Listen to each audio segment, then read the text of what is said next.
Hello, everyone. We are live once more with the final match, or at least the potential final match, of the 2025 Old World Community Tournament.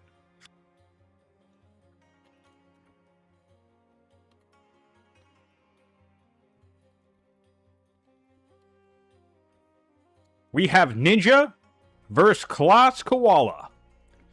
We also will be joined by the man who's made all of this possible, lead designer Soren Johnson himself. Let me give him a call here.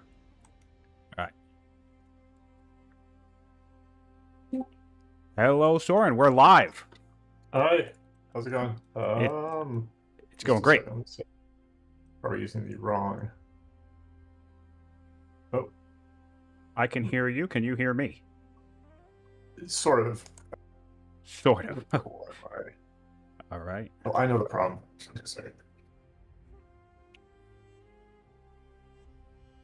Why did it look like I have like 3 live streams happening at the moment? That's unfortunate. All right. Well, hopefully one of them will be active. I'm pretty sure we're live. Yes, it does say I'm streaming. Okay.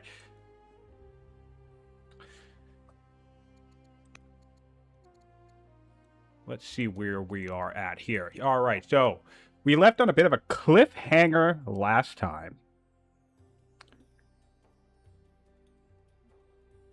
And let me make sure I just have my... There we go. There we are. We're live. There we go. We are indeed live. All right, so... Thank you, everybody. Welcome to chat. I was having trouble getting my chat loading. Always a little bit of technical difficulty at the start. Soren is in the call with us, but I think he's also might be feeling something out as well. Can you hear me? I can hear you. Can you hear me? Yep. All right, fantastic. Hello. How's it going today? Good. Good. Good. I am just trying to catch up. I forgot it was actually started right around now, but hopefully get going. Yep. All right, so we have Claus Koala anchored off the coast of Persia, off the coast of Shushtar, ready to make a play here. He's got a couple of onagers. He's got his 6 strength tribal units upgraded, and of course he has his free African elephants ready to go. The power scale at the moment is a solid 800 to 480. But he is going to have to deal with Sentinel Slingers. There are a handful of Sentinel Slingers, so that's going to throw off the math a little bit. Not looking too hot for Ninjaa, but I feel like there's a chance he could maybe repel this.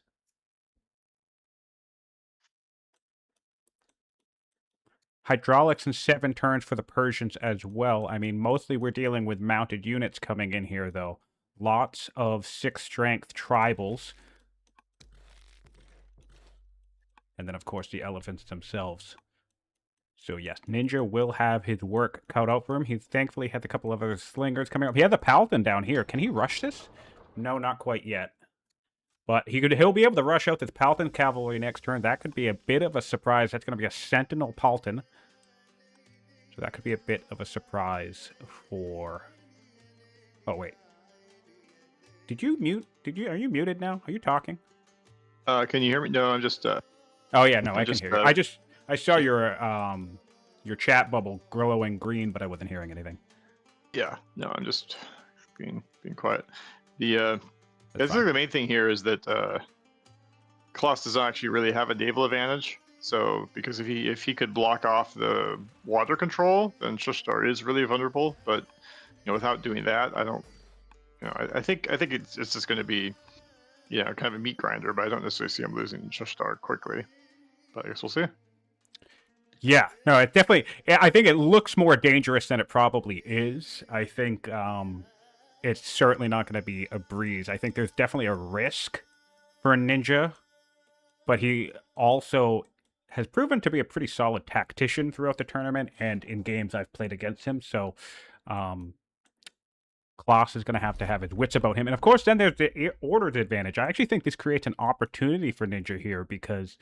oh, actually, it looks like there's lots of orders for Carthage at the moment.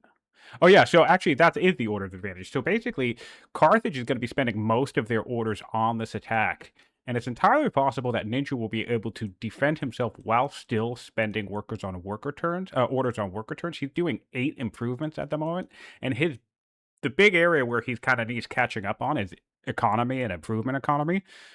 So in an odd way, if this attack fails from Carthage, that could be just the thing that Ninja needs to kind of get his economy back in the game, because economically speaking, well, Klaus is in a very decent position.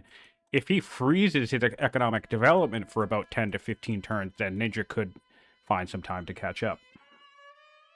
Yeah, and we were talking about the blocking water control. I mean, that's exactly what Ninja just did. Yeah, it's interesting. If you look at Klaus's side, you'll see all those bubbles. He's fully planned out this attack, except now he doesn't have actually way to get those units there, which is a problem. that is actually amazing. Check this out. Yeah, we did. We have so. This is like literally unit for unit. Amazon, Huskarl, Onager. We have body block right here. Doesn't matter what, but he just wants it body blocked. So yeah, that's interesting. That's really, really funny.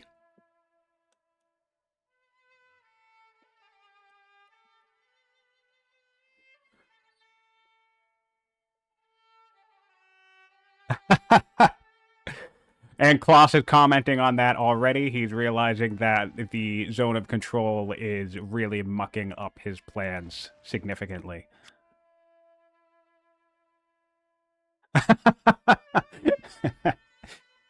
And of course, general courtesy, not necessarily a rule, but usually after a break, the 2 players play their first turn without the timer on. And Ninja was saying he's very happy to have no timer while trying to plan this one out.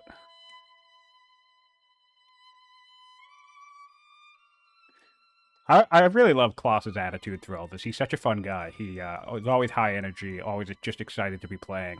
And it's incredible how quickly he's taken to the game, because he's a relatively new player. I don't know when he started playing the game overall, but I think it was only a few months before the tournament started. Sometime. Yeah, I didn't recognize his name when the tournament began, so he was kind of a mystery player. Just up the ranking. Yeah, but it's interesting because the other players that, like Aaron, I get the impression from his post and discussion that he's been playing for a long time, just wasn't necessarily in the online community. But I think Klaus just started playing like last summer, and man, he's like a savant. He's picked everything up so quickly. It's really funny to watch him win a game and then just kind of talk about, hey, here are the 5 things I learned while playing the game, even though I still won and absolutely crushed it. Yeah, well, he's probably improved a great deal over the course of the tournament, so... Yeah. I'm trying to think who's the... I wouldn't, I'm not looking at the bracket. Who's the first very serious challenge that he faced? That's a great question. I feel like Oro was the player who had the hardest bracket. He went up against Mojo, who has a lot of experience. He went up against Fluffy, who had a lot of experience. I can't remember what Klaus's bracket was. I think Klaus's first 2 opponents were also relative unknowns as well, and new players. And then I think eventually, by the time he got to Oro, is a good player. So, and Oro managed to knock out Fluffy with a very nicely timed rush. So I think Oro might have been the first speed bump Klaus hit. Or actually Purple Blue Moose.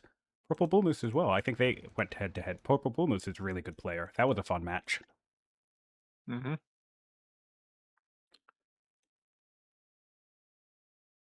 All right, hello, chat. By the way, I didn't do my usual greetings. Thank you for being here. There's 18 of you live. Thanks for watching us live. And of course, if you're watching after the fact on YouTube, we appreciate you being here as well. Give us a like, subscribe, and hop on over to the Mohawk channel to see the full playlist of all of the tournament matches and catch up on some of the action. Even though we're coming to an end here, there is hundreds of hours of content streamed from this last tournament, and tons of matches are worth watching, even if you don't know the outcome. There's lots of fun elements and moments to go back and see if you've missed them or if you want to rewatch them.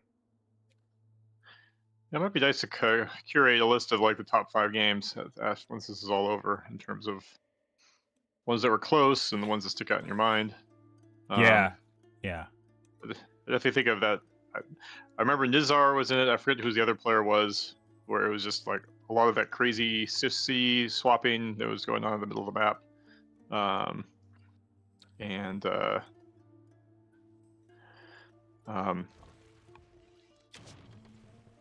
that one game where I think, shoot, without remembering either of the players, it's gonna be very difficult to describe it. Yeah. Well, but I think of that game where one player kind of misplayed a bunch of attacks on this middle city. It was kind of a square map with, I guess, a square continent map, I suppose. But then it ended up just completely overrunning the other player as Rome with just a ton of unique units. Yeah. There's been a lot of good ones. There's been a lot of really, really great ones. All right, so we have Klaus going on here, trying to take out this ship. And he has succeeded. He has 13 orders left. Does he feel confident to try and make landfall after securing his coastal movement with only 13 orders?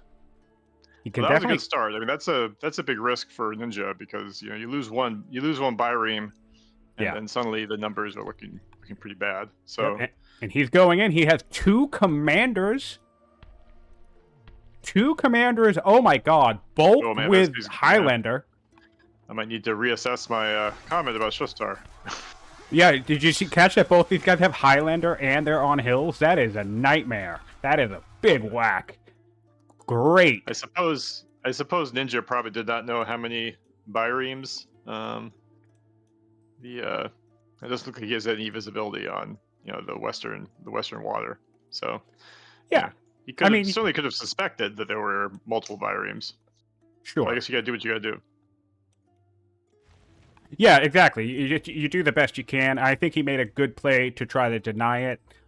In this situation, I think the correct call is to just jump ship and abandon Shushtar. There's no way you can hold it. Just consolidate and try to mount something viable around Shiraz, or see what happens. I mean, ironically, the issue here is not actually water control; it's available tiles. Yes. Right? I mean, is he even going to send his troops? Exactly. There's almost no place for them to land that's closer than just marching the hard way.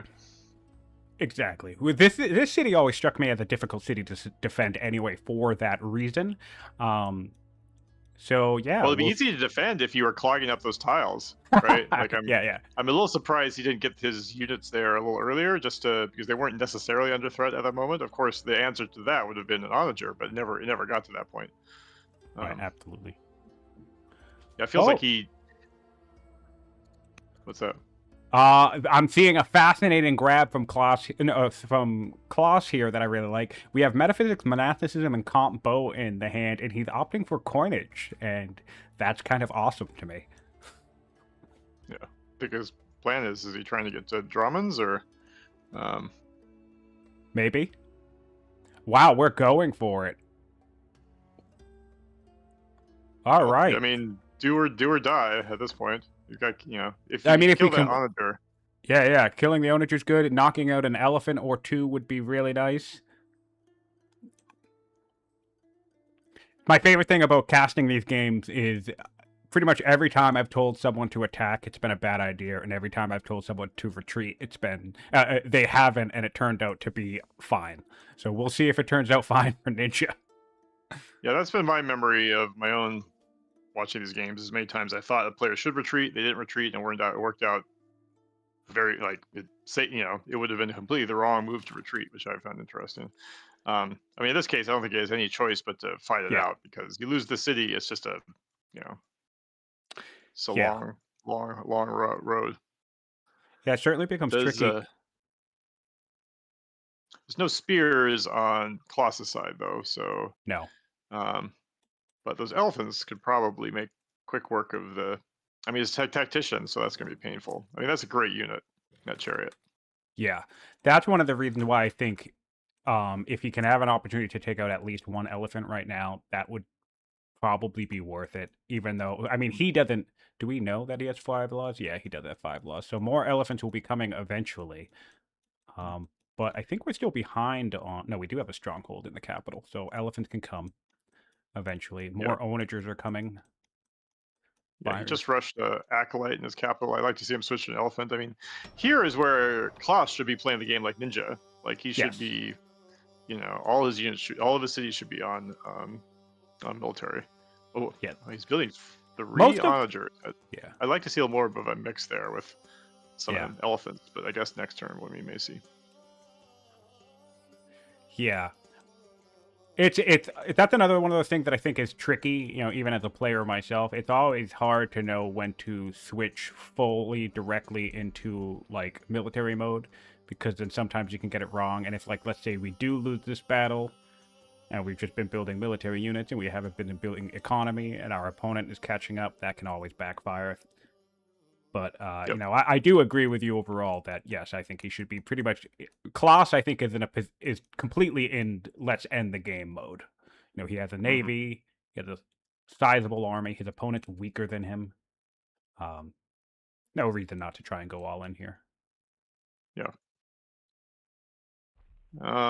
Well, Ninja did some damage, but he's out of orders. Oh, no. Has he bought? Oh, he didn't. I wonder if he spent some legitimacy this turn. Oh, he did not kill the elephant. That's kind of so surprising. Bad. That is so bad. Did he run out of orders? He ran out of orders. Or he just ran out of angle places to attack the elephant from. That's the issue with this land. He ran out of orders and probably a little bit of both.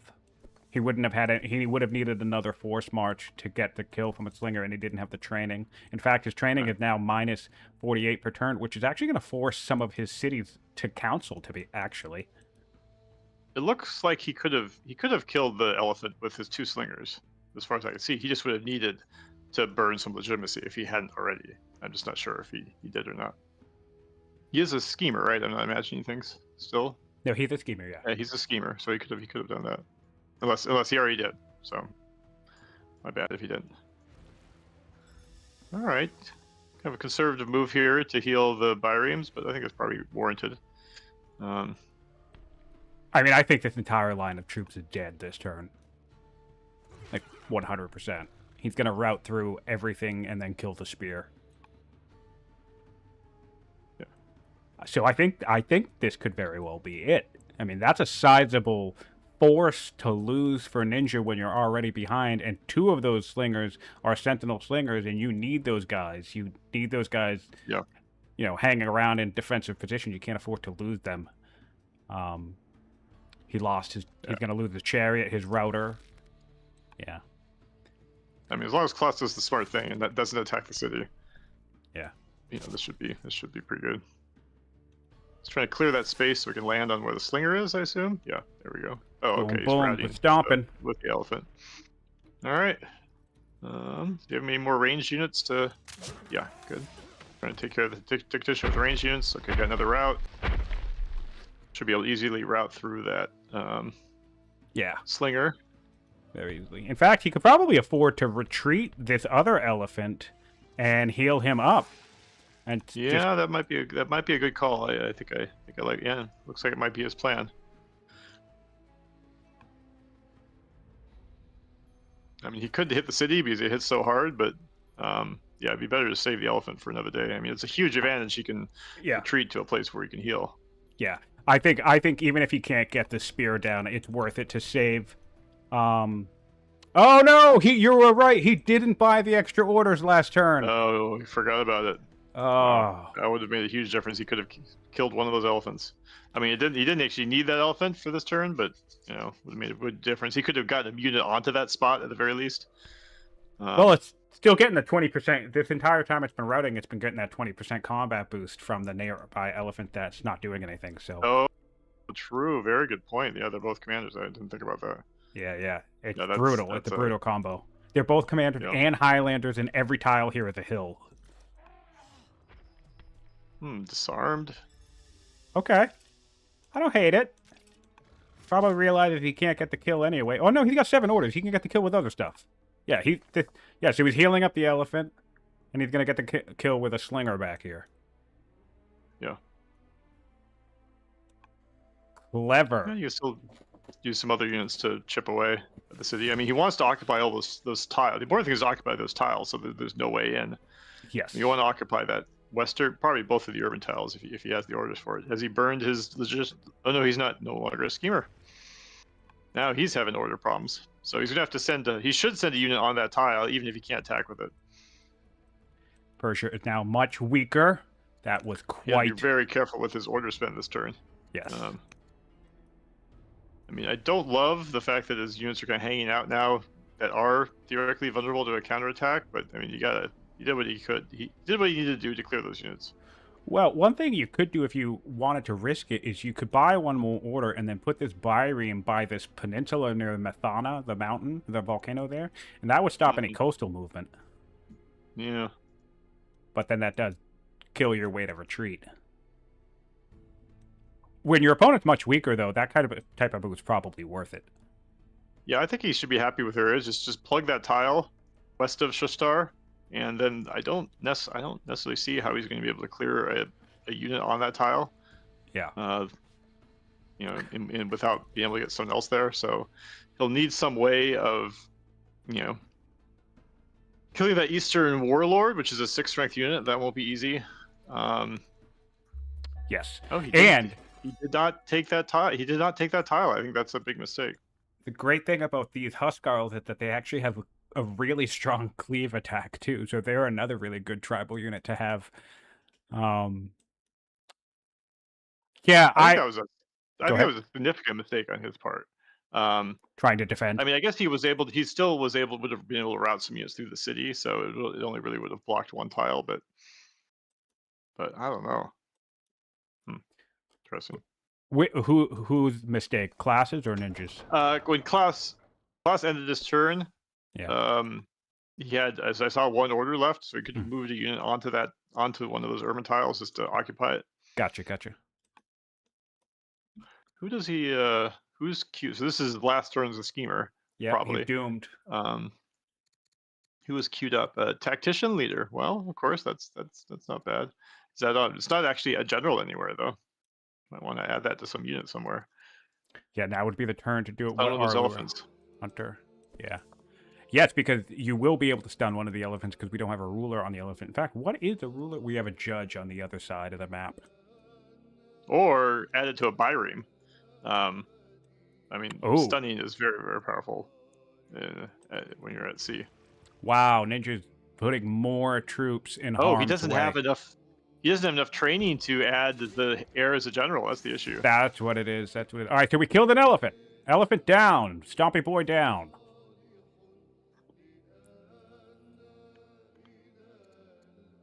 And, the heir might be too old to be a general, too. He's 51 years old. Jeez. That is strange. So you'll need... Yeah, as soon as he becomes a leader, he'll be eligible no matter what. Yes, exactly. But that's another reason why he couldn't assign him early either.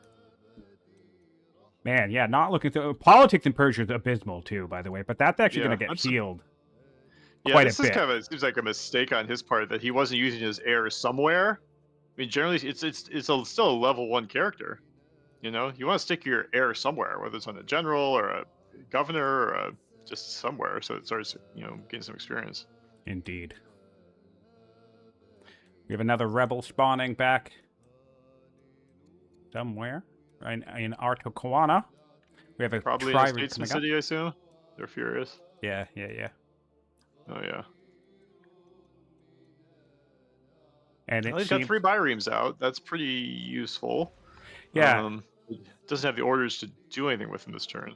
But this is the type of thing. This is really important, even though maybe you're just delaying the inevitable here. But I've had some success in my own game sometimes. Like, it's... I think sometimes there's the mentality of, like, well, you might as well attack because what else are you going to do? But at the same time, I feel like... I really think trying to defend Shushtar as Persia was a mistake. I think he should have tried to back up and defended Shiraz instead. Because he would have had more ships by that point. He would have had a better coalition of units in the region. a That's a tough tactician call. actually on the throne. But yeah, no, it is. Of course, you can never tell. It's really tough for Klaus that he wasn't able to fill up those tiles that were left by the kills last turn, though. That would have made this a lot more difficult. Yeah. But frankly, we just got a lot of trash units right now. So well, that's what I'm worried about, because yes, we killed an elephant. Slingers. Exactly. Yeah. But now we have another opportunity for this other African elephant to come up and just delete all of this stuff. So that's what I'm worried about.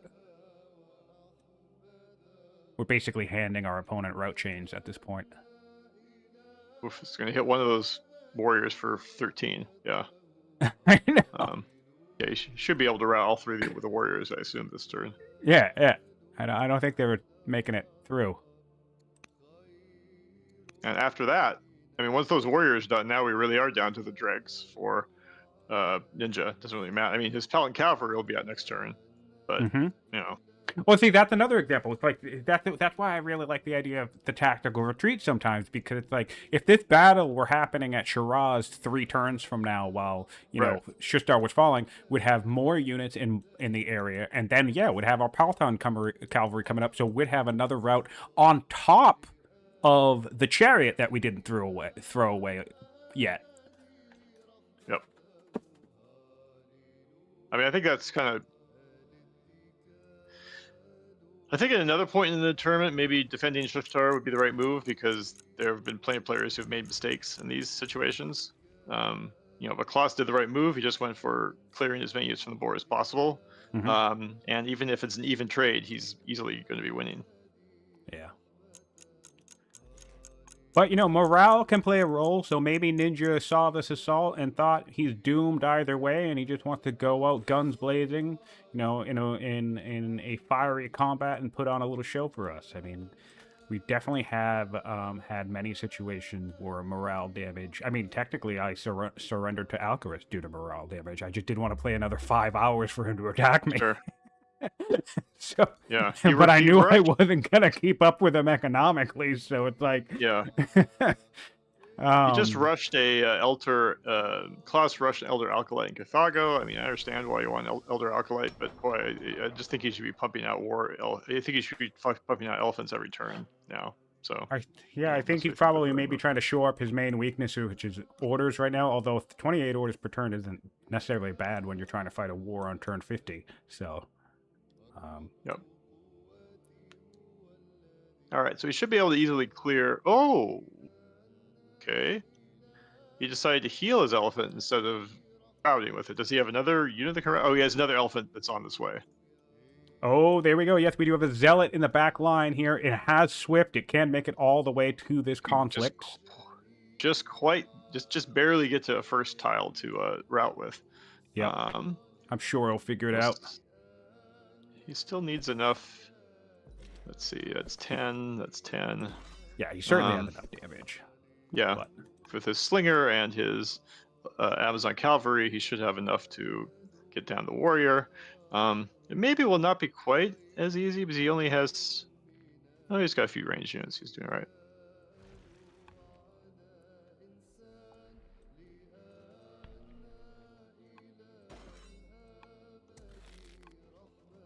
All right, here we go. Coming in.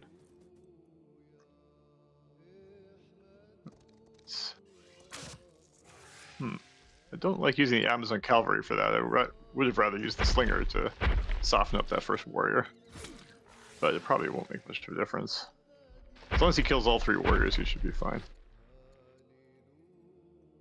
Fun stomping.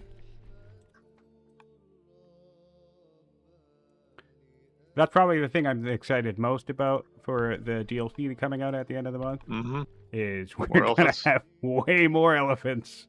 Yeah, it's gonna be so, and they all do cool things, which is fun. I feel like each one has a unique identity, which is neat. Yep. Oh yeah, that the warlord did the exact right amount of damage, 9 points. He even's able to hit the city. So yep.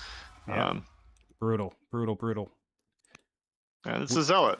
That's that. Yeah, this is looking rough. Yeah. If we look at the power graph, that is a nosedive for Persia, and that doesn't even calculate this current round. So we basically lost 0 power on the Carthage war machine, and Persia has just been gutted. Yep. Now that he needs to really, I mean, this won't be a problem, as he's got still plenty of orders, but he needs to occupy all those tiles that are empty right now. Oh, I don't necessarily like that move. No, don't do that. Oh. I I think mean, he's it's all gonna be right. fine. I think It's he's gonna be fine okay. out of the way, but you don't want to get out over your skis when you're attacking a city. We've seen so many players in trouble by fighting on the wrong side of a city. I mean, I get that he just killed a good slinger, so Yeah. it's going to work out because Ninja does not have troops in reserve right now. Yeah, yeah. But Ninja might have. You didn't know Right. for sure that he didn't. Yeah. At least I don't think so. How good is his scouting right now? Yes, yes. That is you are very tactically correct. You definitely don't want to overextend yourself like this. However, I will say if you manage to just kill 9 units in 2 turns and your opponent's much weaker, you're probably fine. Yeah.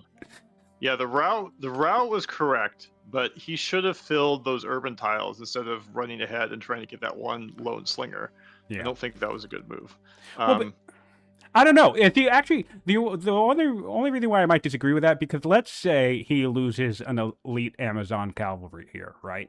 Let's say Persia can come up with sentinel slingers or whatever, maybe a spear that he's got hidden back there, and he takes out an elite Amazon cavalry. Why I don't think this is a bad move is because then Carthage is just going to turn around and kill whatever Persia put in position to take that one kill. I guess, but you just don't be fighting on the open field. All your advantages are being on the coast, where you've got all this great movement and you can move guys back and forth, and then you prevent the easy reinforcement from Ninja.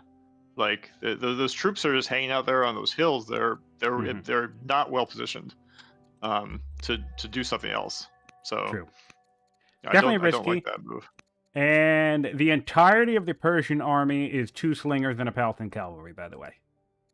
Okay, so that's probably all you really need to know at this point. Yeah, that's game. So, wow. I mean, that was quicker than I thought it would be. To be honest, I definitely knew it wasn't looking great for Ninja, but I really, with the political situation, is the political situation still shit? Oh yeah, it's still shit. So, got a couple slingers. Well, I really wish out. there was a way.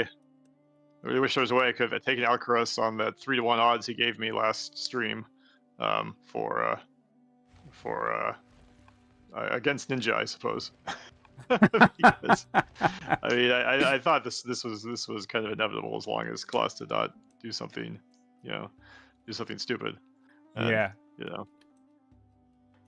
Man, though, what a journey! What an incredible journey from Ninja! It cannot be stated, stressed enough.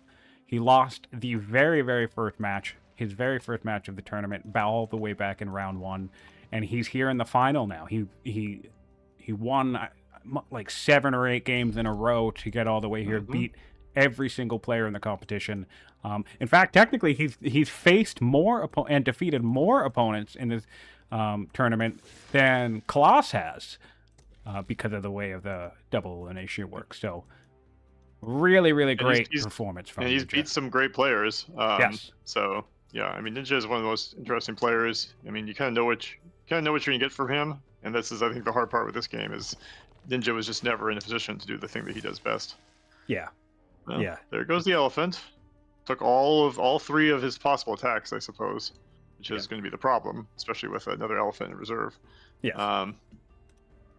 Because that Palatine is going to be a one-turn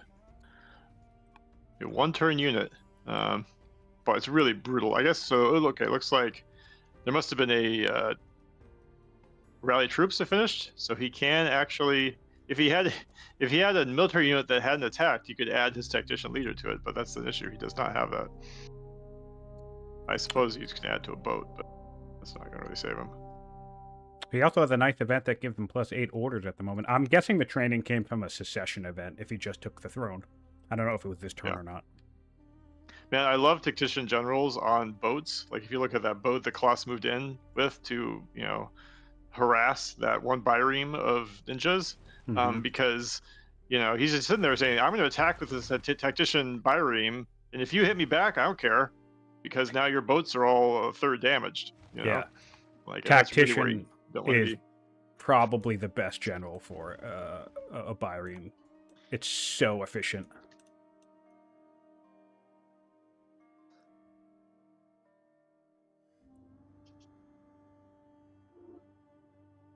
yeah, it looks like that seemed like his best bet at this point would be to stash that leader on one of the other biremes, and probably stun the one that just is. Well, this is all going to be probably too late because that bireme will probably be either dead or hidden somewhere next turn.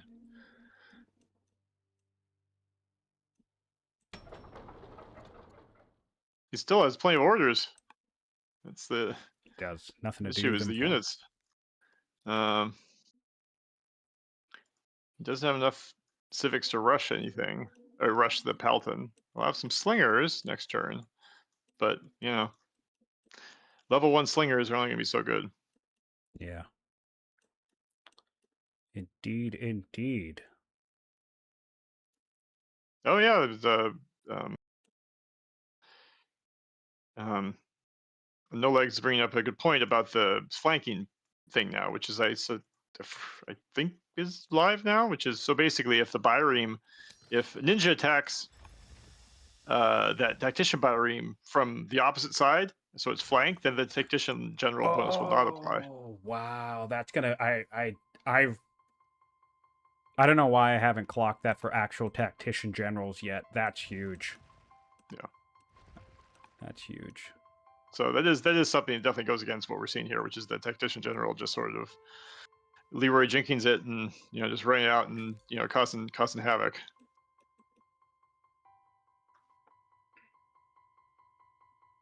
Interesting place to stick the boat because it's probably going to get hit some from collateral damage next turn. Yep, and if Klaus puts 2 ships in that bay, which he could do with a force march, I think. Yeah, he would need a force march maybe. Or wait, why can't he get to that spot? Can he get to that spot? I think he could get it. But yeah, if he puts 2 ships on those 2 ocean tiles, then that boat will be trapped in there. All right, we have the tactician ruler on a ship though, so that's fun. Yep, he did it. All right. I mean that will make a difference. Sure.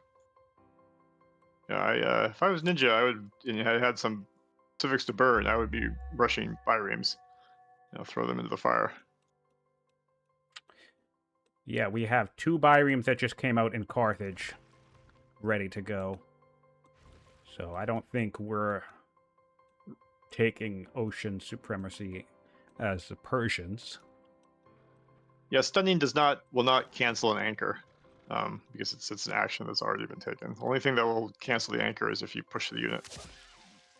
There goes the Pelton Cavalry, and I assume the Slinger will be dead soon. Interesting, attacking the city. I guess he's already figured out he'll be able to kill that Slinger, I presume. I guess he could have the... Oh no, he healed the elephant again.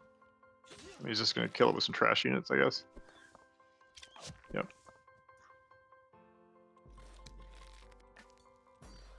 Now the question is, should he attack? What should he do with his naval attacks? I mean, probably just chip away at that western bireme. You don't want to touch the tactician. I think he doesn't have a ranged attack to actually kill that slinger. That, Well, that's odd. It sure seems like he could have done stuff in some order to do it. I mean, he could literally kill it with a bireme if he wants to. Oh, he could kill it with the bireme, yeah. He can kill it with the bireme. But it feels like when I did the math earlier, there was some combination that was able to kill the slinger. But now at least move your warrior into that tile, and I guess just for the heck of it, hit the city or something. But please occupy that tile. He might be content to have Ninja just keep coming in and throwing units away. Yeah, I mean, yeah, I would take that. I would take that tile. Just get that. Sooner the city falls, the better. Especially with that bireme stash there. Oh, looks like Klaus hopped off of coinage and is in monasticism now. No love for coinage this match after all. Boy, he really does not like. He actually upgraded to his warrior to a axeman instead of taking that tile. Yeah, for some reason he just seems to really want to leave that tile. So yeah, maybe you're right. Of course, at this point, I don't know if there's no more land units to. There might not. I mean, there will be. There will be when he builds a slinger, but that does seem like a foolhardy move at this point to send it there. on this turn, there is 1 slinger remaining in the Persian army. There are 2 slingers coming out next turn. So, Yeah. and there are more rebels in Persia than there are military units at the moment. Yeah.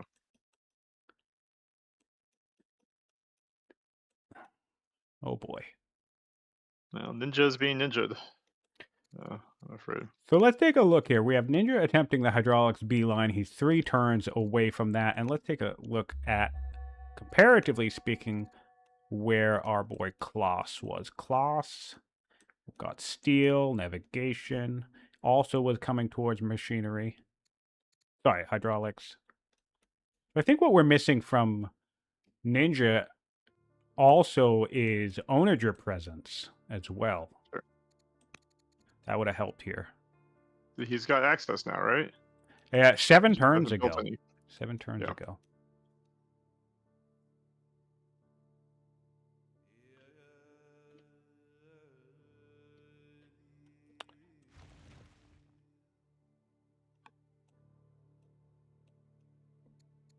All right, 3 slingers in Persia. 2 of them are sentinels. Yep.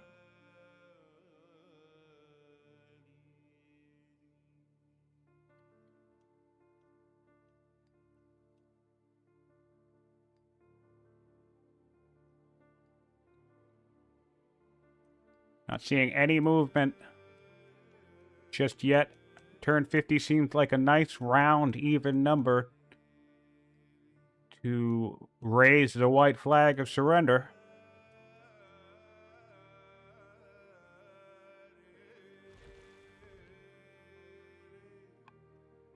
Will we see it? 6 months of tournament games. A long journey coming to this moment.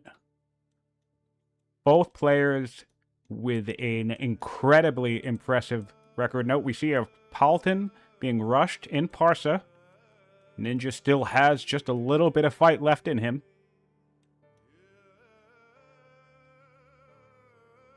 Man, heartbreaking. I really think he should have just abandoned Shushtar.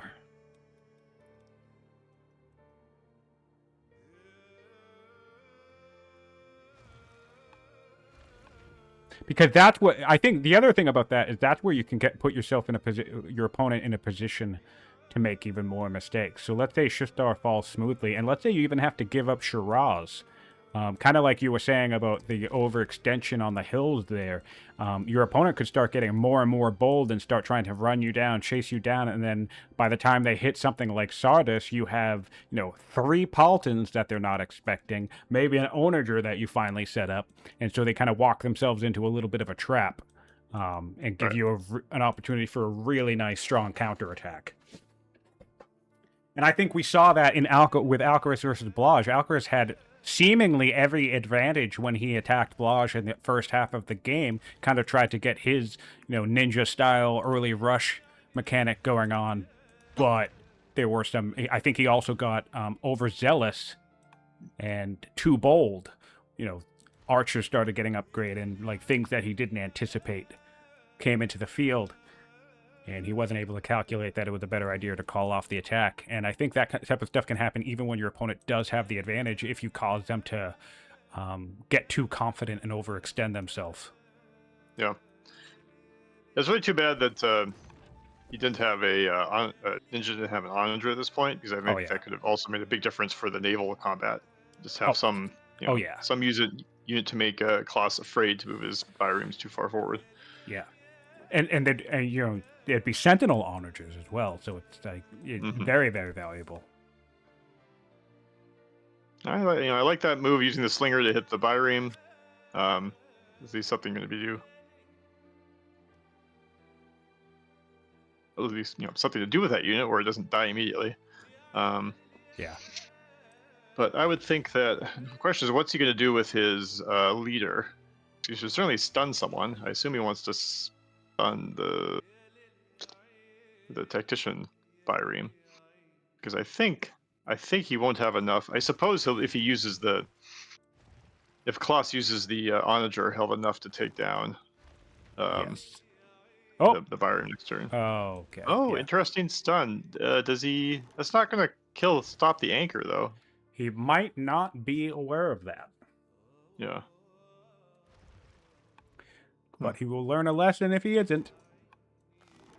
He is now in onager range, and I do believe it is possible for... Yeah, even if he thought he was going to... Well, I guess he must have thought he was going to break the anchor, because he figured he would at least kill a bireme. Yeah. He would rather kill one instead. Oh, he still has the one in the city, which should theoretically attack. I don't know if it can't really get out of the city. He can't, yeah. It's stuck.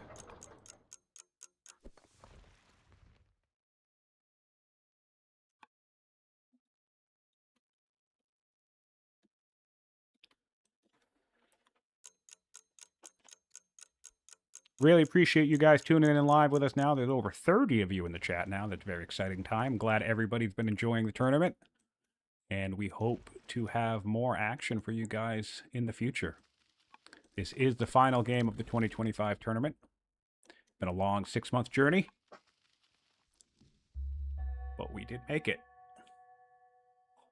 I'm trying to remember when some people predicted when the tournament was going to end, if anyone had mid-March. Yeah, mid-March was the latest prediction. I thought we were going to move at a little bit quicker pace once we got to the end with, you know, just kind of one-on-one games happening with like without waiting for multiple people. But what I didn't factor in was the fact that most players would probably only play on the weekend. So technically, it actually made it slow down. Yeah. Yeah, there was the illusion that the game, that the tournament was going pretty quickly early on because there was always matches going on. But yeah, But even that was amazing because we got way more signups than we ever even dreamed of getting. And then there was so much participation. Like, we cleared the entire first round inside of a week or two, I think it was. So that was right there was something like 15, 14 games that happened inside of 7 to 10 days. And that's incredible. So huge, huge shout out to all of the players. If you were in this tournament involved, thank you so much for your dedication, for your flexibility with scheduling. We had people from the Pacific West Coast in U.S. facing off of people against Eastern Europe. So all across impossible time zone differences, and you guys have all been incredible and amazing. All right, we'll bring that Stompy Boy up and hitting Shushtar. Is this the turn it falls? Probably not, because he didn't use the onager. He used the onager on the ship, I think. He's got a bunch of ranged units, so... Maybe. But he still have to kill the unit on the inside. Yeah.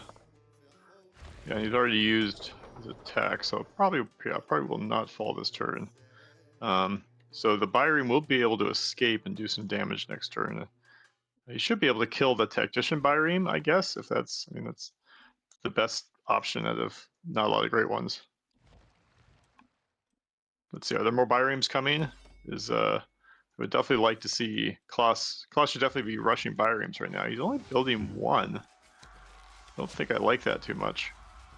All right, Aaron, who is a better tactician, may think this city falls this turn, so let's see if he's correct.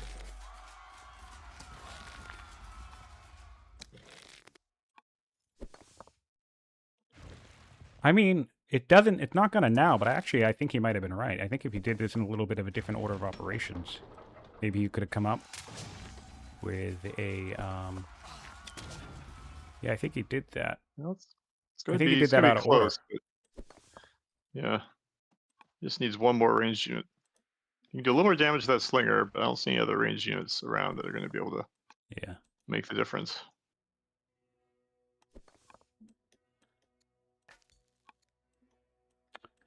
All right. Not looking so hot. And in the Carthaginian army, we've talked about the Persian host for a little bit. Not really a host, the Persian squad. But we have 2 onagers, an African elephant, 1 slinger, 3 elite tribals, 4 elite tribals, warrior 2 axes, and the Huskar. So quite a hand. 1, 2, 3, 4, 5, 6, 7, 8, 9. 9 6-strength units, including the 2 onagers. So yeah, that's really, really not looking good.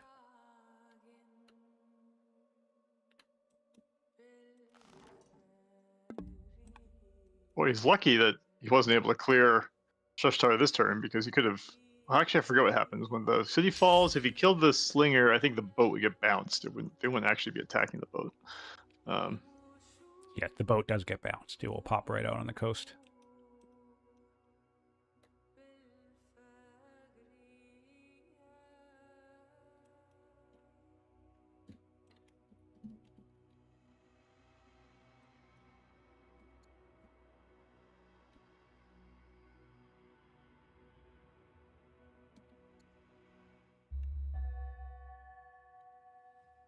I've got another Pelton cavalry out.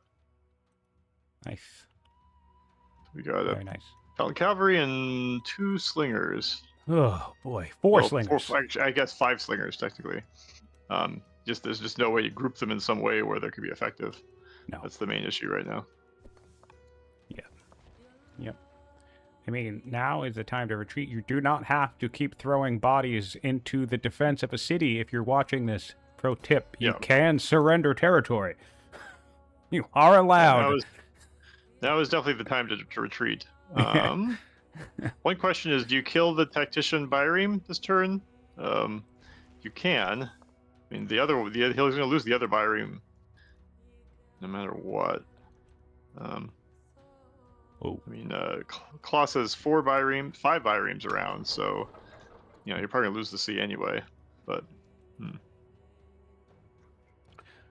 and we have hydraulics finishing as well. So ballista is really not going to help too much here because we have so many mounted units, but it could do a little bit of damage with the right positioning. Yep, the Byreme. Okay, he's going to try to kill that eastern Byreme. I think that's a reasonable move. Although, boy, that that 1 HP Byreme is not going to be much. Very long for this world. He doesn't need to use the onager around the city next turn. He can just use it to clear out that Byreme. Yeah, he could do that. I think it. You could kill both the Byremes next turn. Yeah. So the question now is how well can he defend Shiraz, or are we just going to see a GG after this? I mean, now there's rebels starting to rampage through his territory. Yeah, that's the real thing. It's like, I hate when this happens, when you have such a political crisis and or like a raid or a tribal invasion, something threatening the internal part of your empire as soon as your opponent is making their move. It's the most annoying thing. But it's an aspect of the game I really like, though, because I think it really simulates kind of like managing the empire well. Like, you don't want to be dealing with rebels when you have to be dealing with an attack. Yep. And I currently see 4 pillage tiles to answer the question in chat. Which is definitely not helping. Yeah, did he have he had the orders to move the slinger, so I'd like to see him try and save the slinger.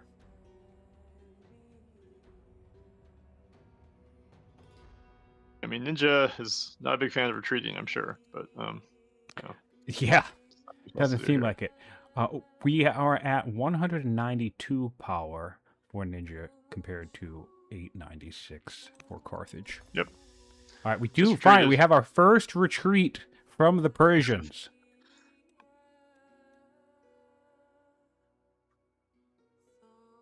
First retreat from the Persians. Well, he's about to lose all that water control next turn. So it's just up to Shushtar now. It's to Shiraz now. And I suppose Klaus should be able to capture the city and still move his units east. Yeah. He should have no issue. And I think he probably knows that oh, in fact, actually, let's take a look here. Can Klaus see the rebel business? No, he can't. I think the hard part is he's going to be able to kill that. He's going to be able to kill both of Ninjaa's Byremes next turn.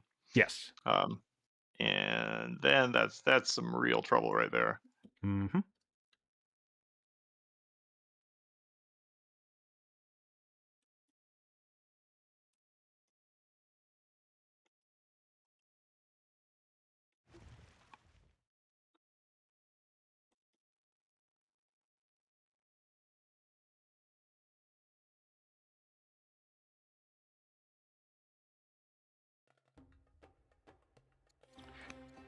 All right. While we take a bit of a lull here,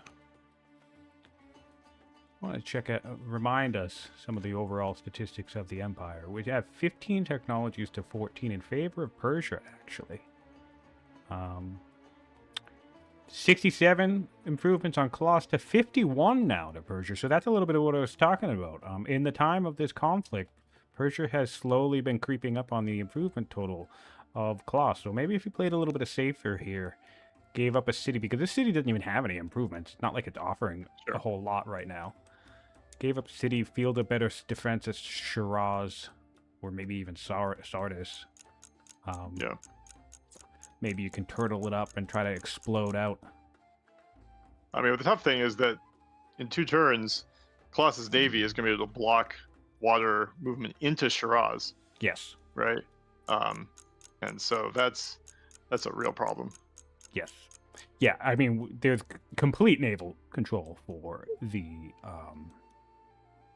Carthaginian now at this point. There's nothing really Ninja can do about that. But I just think that's the other thing. Like, I feel like if maybe he was stockpiling his biremes and keeping them close to the Shiraz and Sardis coastline, while also filling that coastline with sentinel slingers and an onager and getting his paladins up, I feel like that would have been a much, much harder position for Klaus to attack in. So, like, yes, maybe he gains Shushtar, maybe he gains a city, but that doesn't feel like it would have been as game-defining as what panned out. Yeah. Certainly, he would last longer. I don't disagree with that. I mean, in fact, I'm actually curious about the overall science for this game. I forgot where that was at. Let's take a peek. Yeah, we had a huge hit for both of our players when their schemers died. Yeah, and they're actually completely even in tech, in terms of tech investment and tech rate at the time. So I feel like that, that's a position where you just need to get your economy back online, and you just need to make sure you don't die. And then maybe you can pull ahead long term. Yep.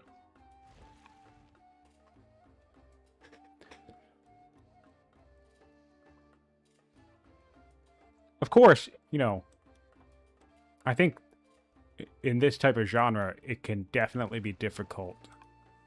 Momentum's so strong that it can feel hard to play from behind.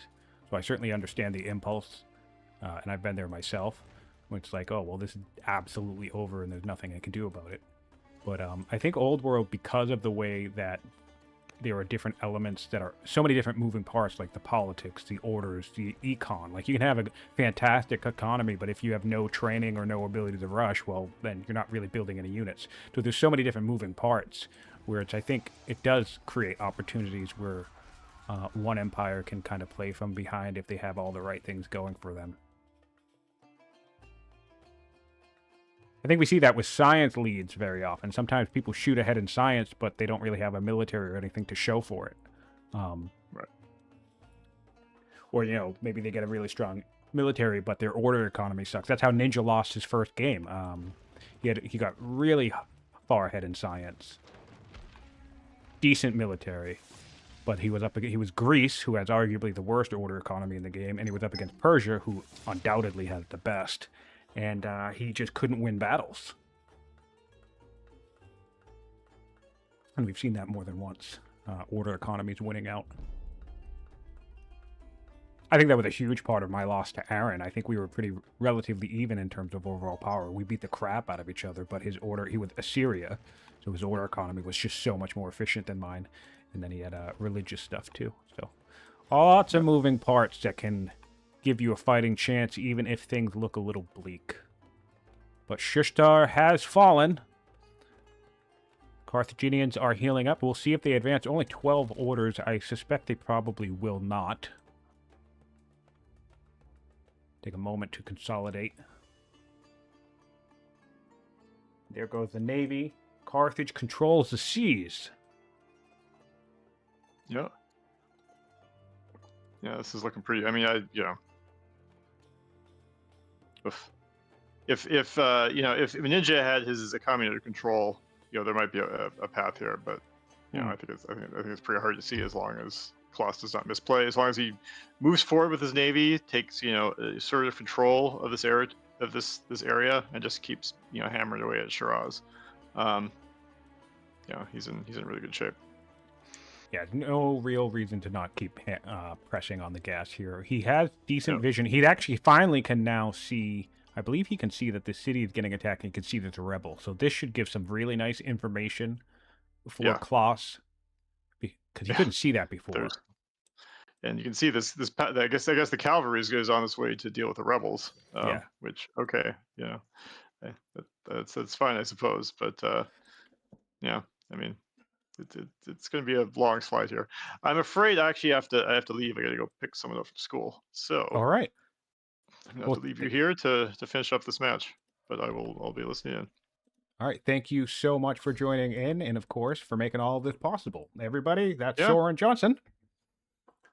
Yeah, thanks for all your hard work this tournament. It's been a real pleasure to watch it play out.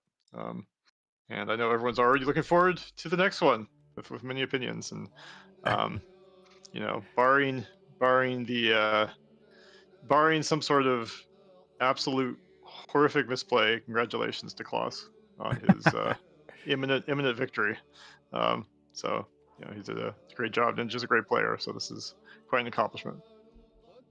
Yeah, I will convey your compliments, and it's been great to have you involved, and it's been so great that the team has been involved and enjoyed this so much. It's been such a fun time. Cool. All right, take care, everyone.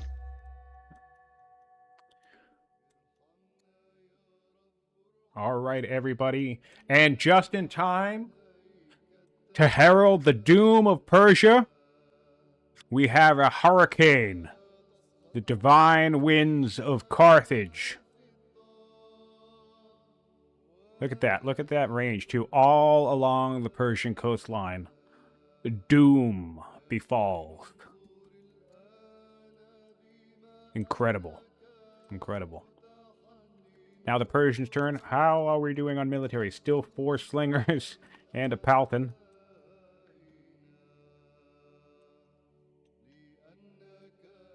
Let me get my headset off now.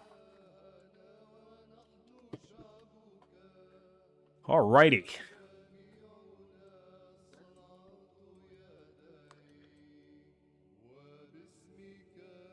Yeah, not looking so hot. We can do some decent damage on these rebels. We'll be able to kill one with a slinger and a Palton. It's always a bummer, I think. I think sometimes the breaks in a game. Of course, Ninja had said when we broke in the previous game, left on a little bit of a cliffhanger, he said, he wanted to take the break because his mind wasn't right for they had already been playing for 3 hours or so. So getting into a very, very intense conflict at the end of a 3-hour session is not always ideal. It can be a little brain melting.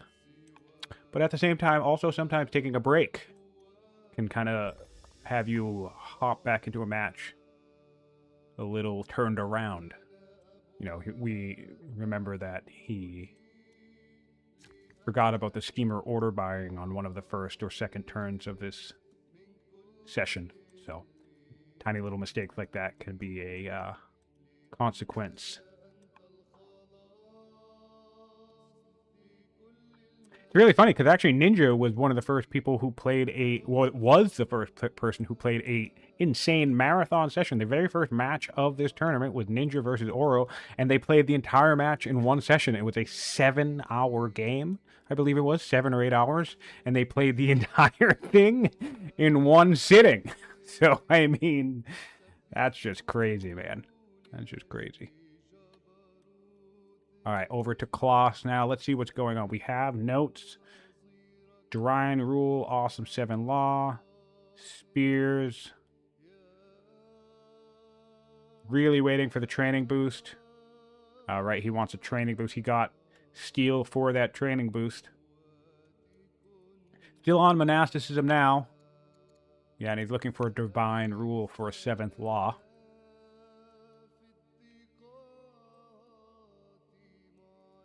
That's true, Aaron. That's true. Oh, and also for that first match, No Legs Kitten was up all night long casting into the wee hours of the morning, and the sun shone up. So, in addition to the players, a huge shout out to all of the volunteers. And I'm going to say all of this again at the end of this stream. But a huge shout out to all of the volunteers and, of course, Mohawk employees themselves, who have taken time out of their days to stream and cast these matches, because it's just as much time to cast a match as it is to play, and we're not playing. Of course, turns out apparently we all love watching this game as much as we all love playing it, which is just a real cool thing that we all get to enjoy together. But it is quite a big commitment to stream and cast these matches, so we've had a lot of volunteers on that front. Even people who don't do it regularly have stepped in to cover matches. And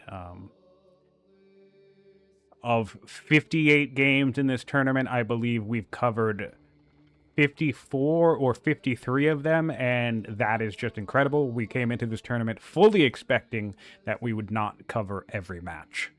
And it turns out that we managed to get almost all of them. So, huge shout out to all of the people. I wish I could remember everybody's name. I know Aaron stepped in once. I think Beck stepped in once. Of course, Jams. We had Filthy Robot.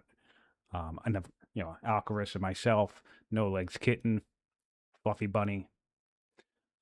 Lots of people have taken time to stream and comment on these matches, and everybody has done a phenomenal job. Oh, and of course, I can't forget Nazar. Nazar stepped in a bunch as well. Nazar was probably one of the other main consistent casters. So that's been fun. Yeah, so again, if you haven't watched a lot of games in the tournament, feel free to go back. Check the Mohawk channel for the playlist. Every streamed game is on that playlist. It should correctly be in order. And yeah, we have video footage of all of it. Sino, yes, Sino did too. Yeah, Solver stepped in as well. And Fluffy Bunny's letting me know that of the 58 games played that were all, and the 53 or 54, whatever number we had that were cast, this current video now is the 149th video streaming the tournament games. And again, it can't be stressed enough, the level of commitment, dedication, and enthusiasm that everybody brought to the table, whether they were casting, and also you all now. Again, there's 27 of you in the chat. The fact that you're streaming here with me live, and of course the people on YouTube who come in after the fact and watch this game when you come out of work or the next day or whatever. The fact that all of us are here in whatever way that we are here is a big deal. Yeah, I think Klaus is consolidating here. He has some onagers ready. I think he might actually just wait for these borders to collapse, to keep it smooth. Because once they do, all of these onagers should be able to hop right to these hills. No real reason not to wait.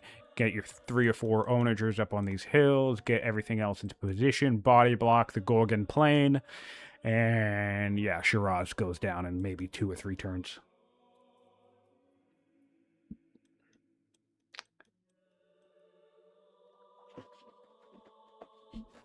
And of course, if you are watching live, or if you caught any of these games, or you caught them after the fact, or you played in the game, whatever level of participation you have enjoyed in the last 6 months of this tournament, please, if you are not on the Discord already, please join the Old World Discord.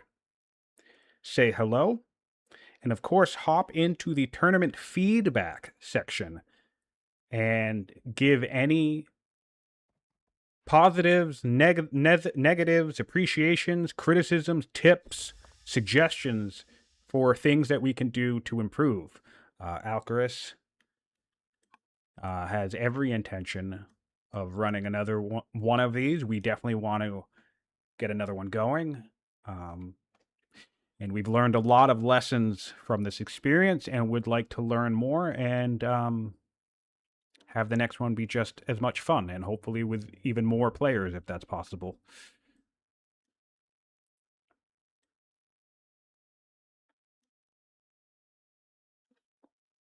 Thank you guys. Yeah, reading some of the chats now.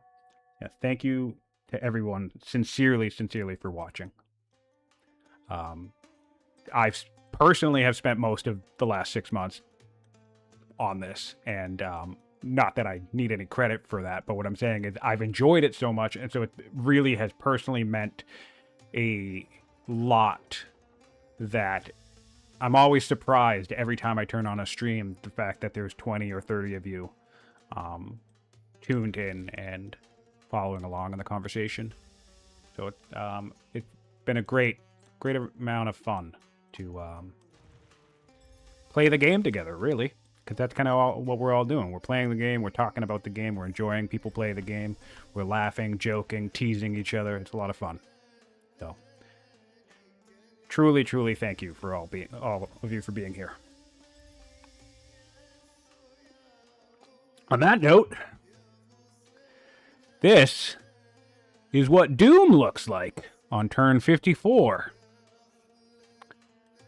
Carthaginian Doom. Yeah, Ninja does not have the economy for onagers. He's focusing on Palatins, which honestly I think is the correct call here anyway, because your opponent does not have spears. And if you're moving from a disadvantage, I mean, route and siege are probably the best things you can focus on. So I'd like to see at least a couple of, I mean, we're getting 73 stone per turn. Sell some food if you need to. I'd love to see at least a couple of sentinel onagers, but I think onagers and palatins is the big way to go right here, because you need to increase that kill potential where you can kill as many things in one turn as you can. We're getting goods boost in 2 turns, which will certainly help the onager front.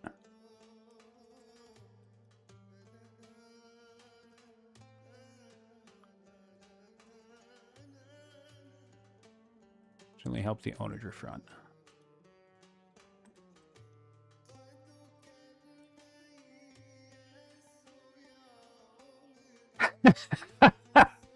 And yes, unfortunately, Rincewind, Carthage has won the tournament even after repeated nerfs. I'm very upset that Carthage is looking like they're going to be crowned the champion. It's kind of funny. It's kind of funny.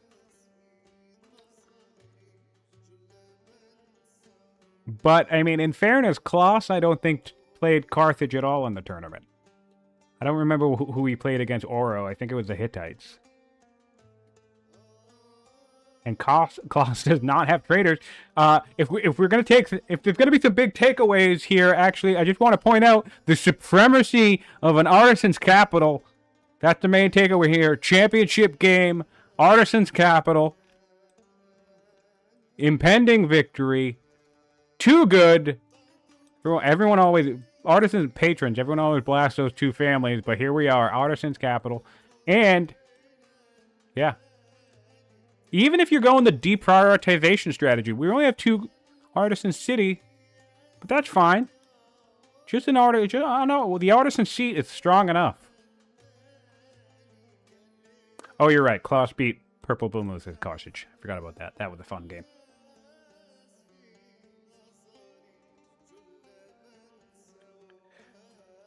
Sino saying he gets vindicated for picking Klaus as his favorite back in November. Well, I do have to say, of all the players in this tournament, I picked Ninja as the one who was winning. And I found that interesting because when I was saying that early on privately to some people, everyone seemed surprised. This was only when, like, Ninja had already lost his first game and maybe he only won one other game at this point.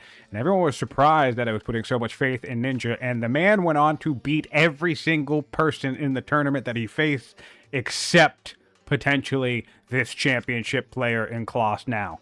So... oh, we have some trolling from Klaus now. Klaus is saying there are 3 things I can watch all day long. Fire, something else, I didn't catch it, and Ninja killing rebels in the back line. He's bringing in some trash talking. Yeah, 3 things I can watch all day. Fire, water, and Ninja killing rebels in his back line. That's funny.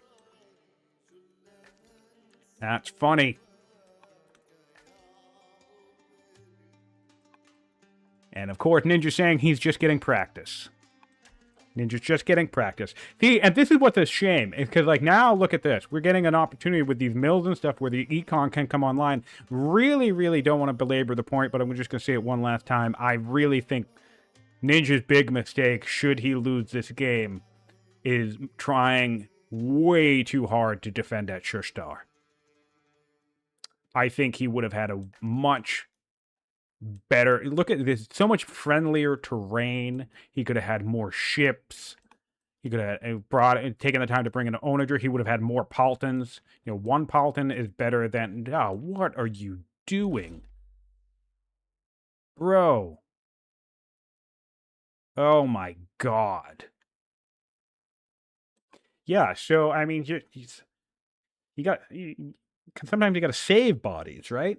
So not really liking this positioning here from the slingers. I mean, he's just throwing away 2 sentinel slingers. Like, that's one of your best assets. It's still your best asset outside of the Palton. Do we even have any Paltons? We have 1. Where are you? Oh, you're clearing up rebels. Right. Yeah, so I don't know, man. I feel like it can suck. It can suck to retreat yourself to death. It really can. And I've had that happen to me in a game. I've retreated all the way from the center of the map all the way back to my capital before I felt ready to mount the final fight, and I still lost. It can feel like a waste of time, but sometimes I think that's the best option you have, to be honest.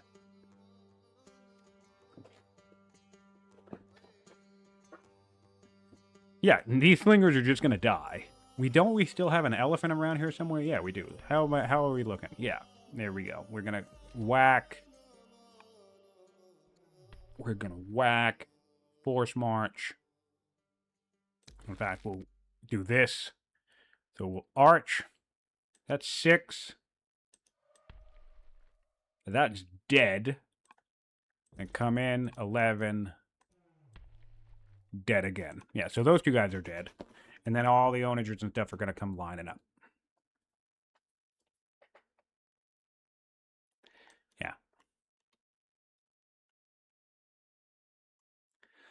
This scout yelling to these people on the shoreline, "Hey guys, I think we're in trouble.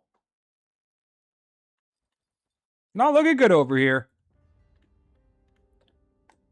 Not looking good."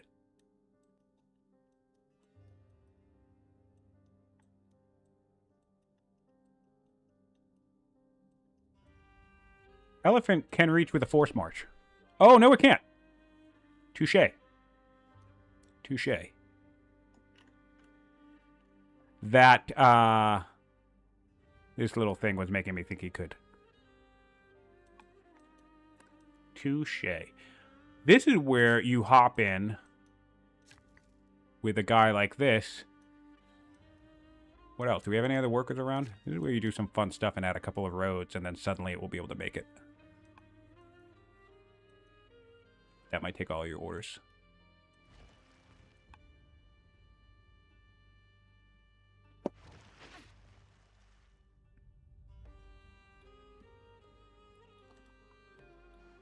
All right, we have... we're going for the scout. Ooh, we got a crit on that scout. Yep, so he was right. Definitely not looking good for the scout. And ship coming up.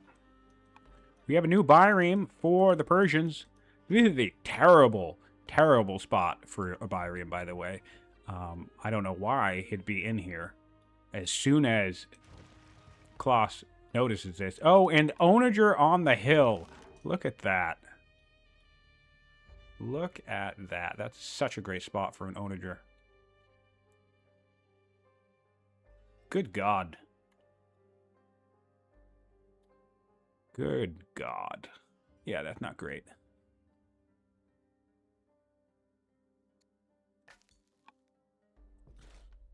So it's looking like Klaus is going to be a little bit methodical with this. Certainly makes sense in the fashion of not wanting to underestimate an opponent like Ninjaa. They have practiced against each other, and of course we've seen Ninjaa be the formidable player that he can be in this tournament. So I don't blame Klaus for being a little meticulous with this, taking his time, not rushing too crazily out of position here.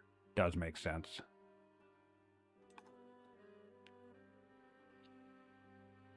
Yeah.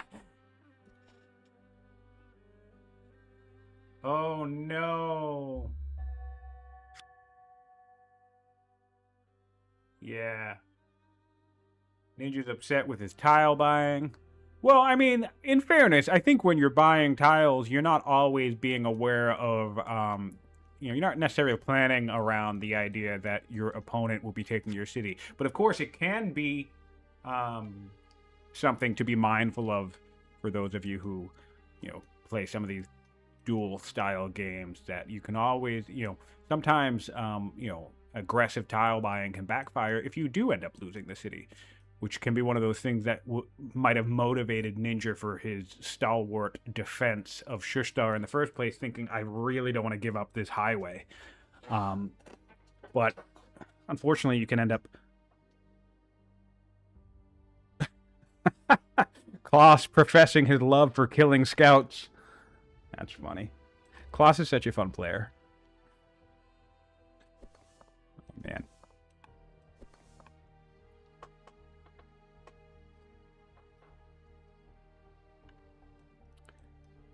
What else is happening? Yeah, we actually have a bunch of in fact, now I want to look at the science again. See, yeah, science is climbing further ahead for Persia. We have a 300 science lead. Our economy in Persia is fine. It's not amazing, but it's not, you know, we were talking a while ago, you know, last session 20 turns ago, how being completely in the red, right? So I really think we just needed to hang on. We don't need Shushtar for this. We don't even need Shiraz for this, right? Literally, what is Shiraz bringing us right now? It's bringing us a build queue and then just dog crap for yields. So we could have really just backed off to Sardis, built some onagers, built some forts. I don't know why me and Alcaris are the only people in this tournament who seem to build forts, by the way. But they can help you win games. And yeah, I think we should have, you know, an onager, a sentinel onager on a fort right here would have been amazing defense for this region. A couple forts back here doing the same thing. Got this nice riverbed. This, even with control of the ocean from these biremes, this Carthaginian entrance would have been very tricky to land into for an attack. So yeah, you'd I think what we're seeing here with this iron output, this stone rising, this food rising, and now of course the science rebounding. If we actually just had an army at this point rather than throwing it away, I think we could have been in a better position to maybe come out. We also still have our free Paltan cavalry cards in the draw pile. Of course, Carthago is going to be legendary in 70 turns, which brings us the Heliopolis and the Circus Maximus could be fun for the elephants.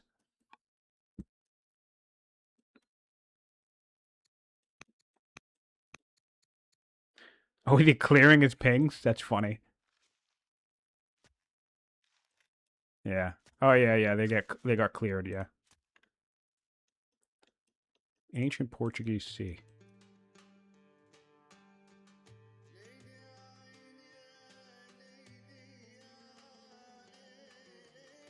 Zenobia. I'm not sure what I'm looking for here.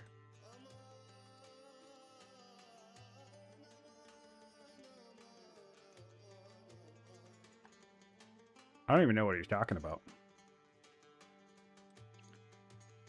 African elephant coming out in Carthago. Still a bunch of onagers everywhere else. A odd trapper and Leptis Magna, but okay. Yeah, lots and lots and lots of onagers. So yeah, time is not on Ninja's side.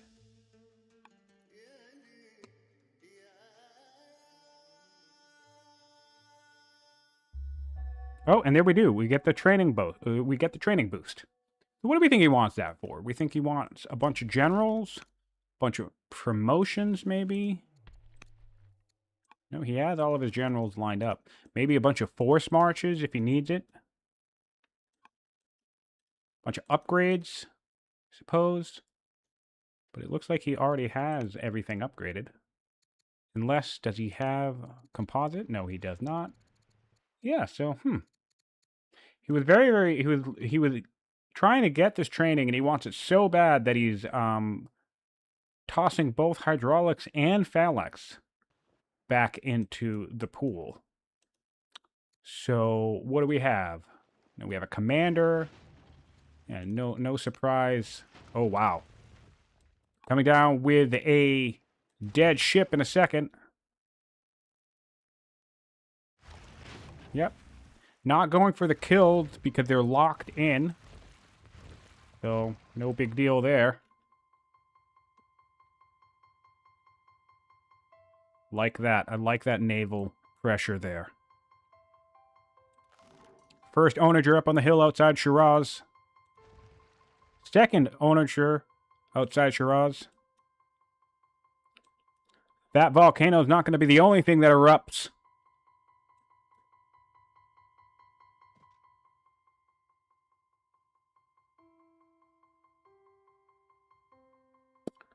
I think Klaus is, and forgive me if I get this wrong, Klaus, if you rewatch this, he's some form of Russian or Eastern European, like Polish or something.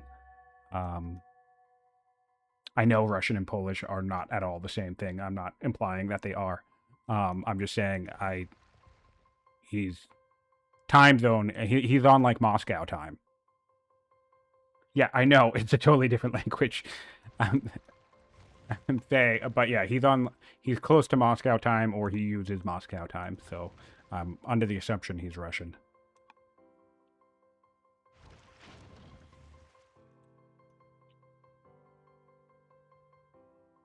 All right.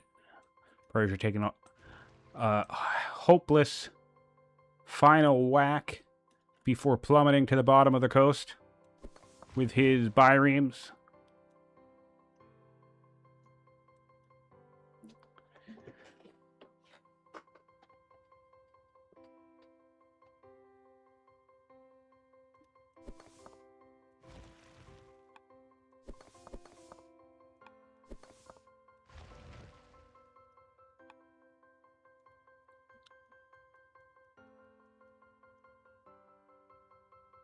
How are we doing on military? See? Handful more military. Handful more military now. Up to 5 slingers in Neapolitan cavalry. Yeah. Oh, man. That's the thing I like about this game, specifically watching these games and also playing. I think I do this myself, too. And it's not really an ego thing, but, like, I love the kind of formula of experiencing these games, whether you watch them or you play them, and you get all the different ways you can think, oh man, if only this had happened, or oh, if only that didn't happen, there would have been a chance, right? Oh, nice crit. Nice crit from the tactician. And it's just so fun and satisfying to puzzle all the ways where it's like, you know, it's very easy to think, well, there's no way Ninja's going to win this game, right? And maybe you're thinking that 20 turns ago.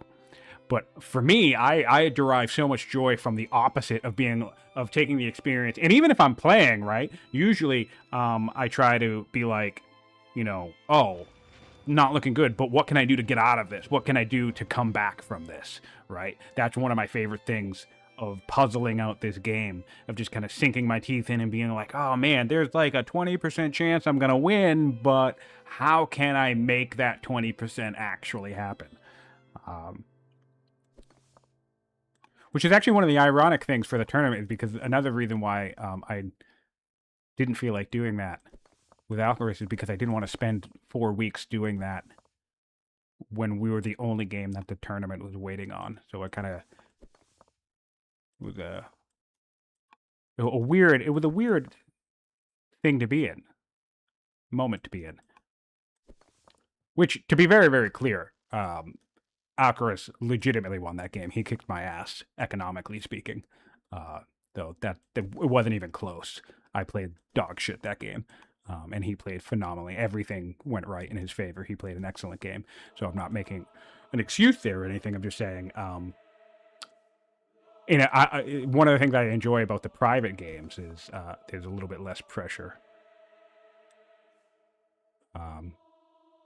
I could just kind of relax and have fun. And if things start looking bad, I can just be like, well, whatever. We'll see where things go next. And that's what I like about playing. That's what I like about these experiences. Thinking like, oh man, what clever thing can I do? What clever trick can I lean on? Or, the reverse. Like, what mistake is my opponent going to make that gives me that rare window to exploit? Because, we do make mistakes. We've seen people throw these games.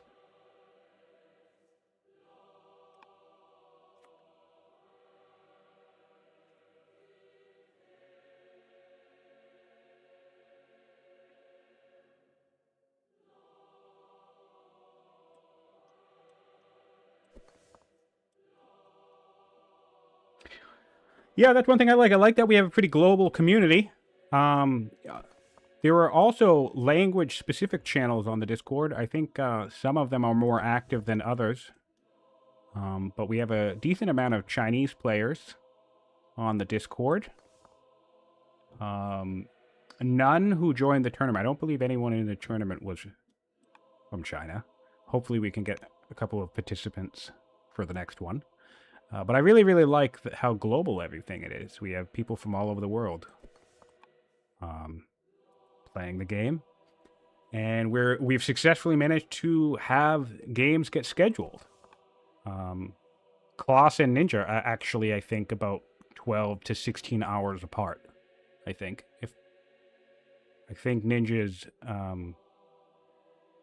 West Coast US.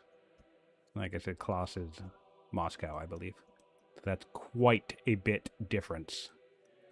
All right, Onager Fire coming on Shiraz, half health now.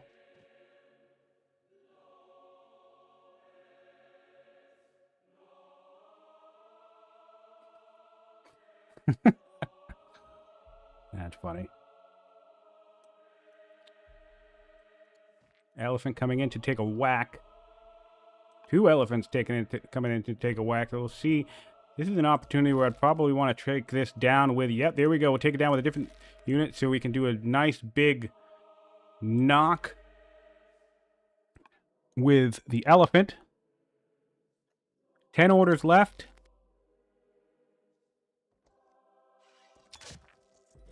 We're going to go for the kill here. We can with a force march. Yep, there it is. Nice. Taking it with a tribe. Elite Nomad Warrior. All right, Ninjaa is surrendering here. Says, well played, Klass. Time to surrender. Fantastic battle. And there it is.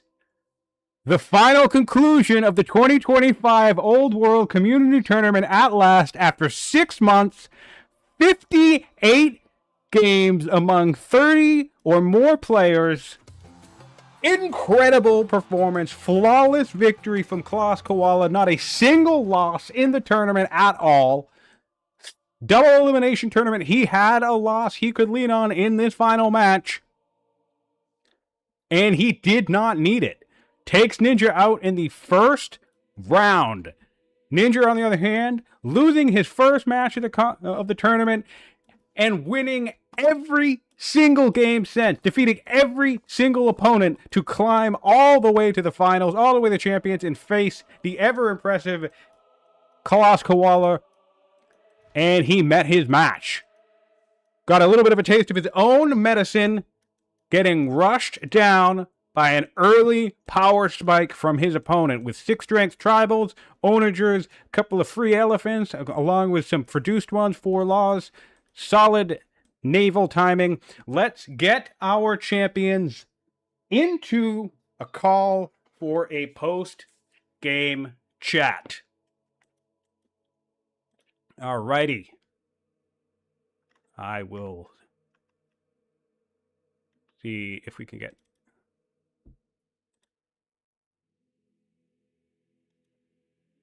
All right. I am so stoked.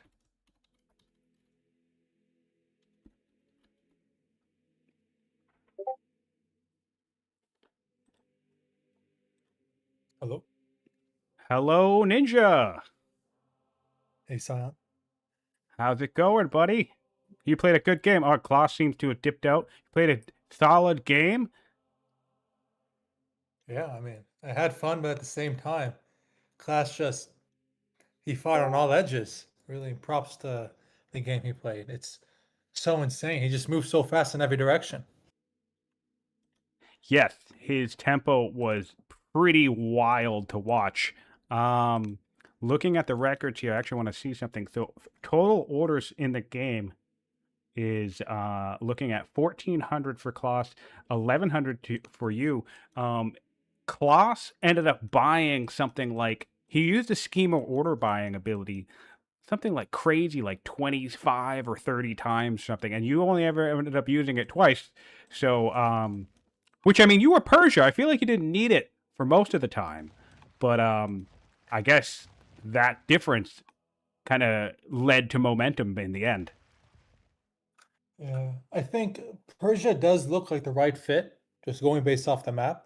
But I Yes. do like what Class did, where he's disregarding the fact that Carthage doesn't have husbandry, and he's going for the artisan's capital, which, with this very recent update with that card on the strong culture, I Mhm. think his play there was actually better than trying to optimize for the map.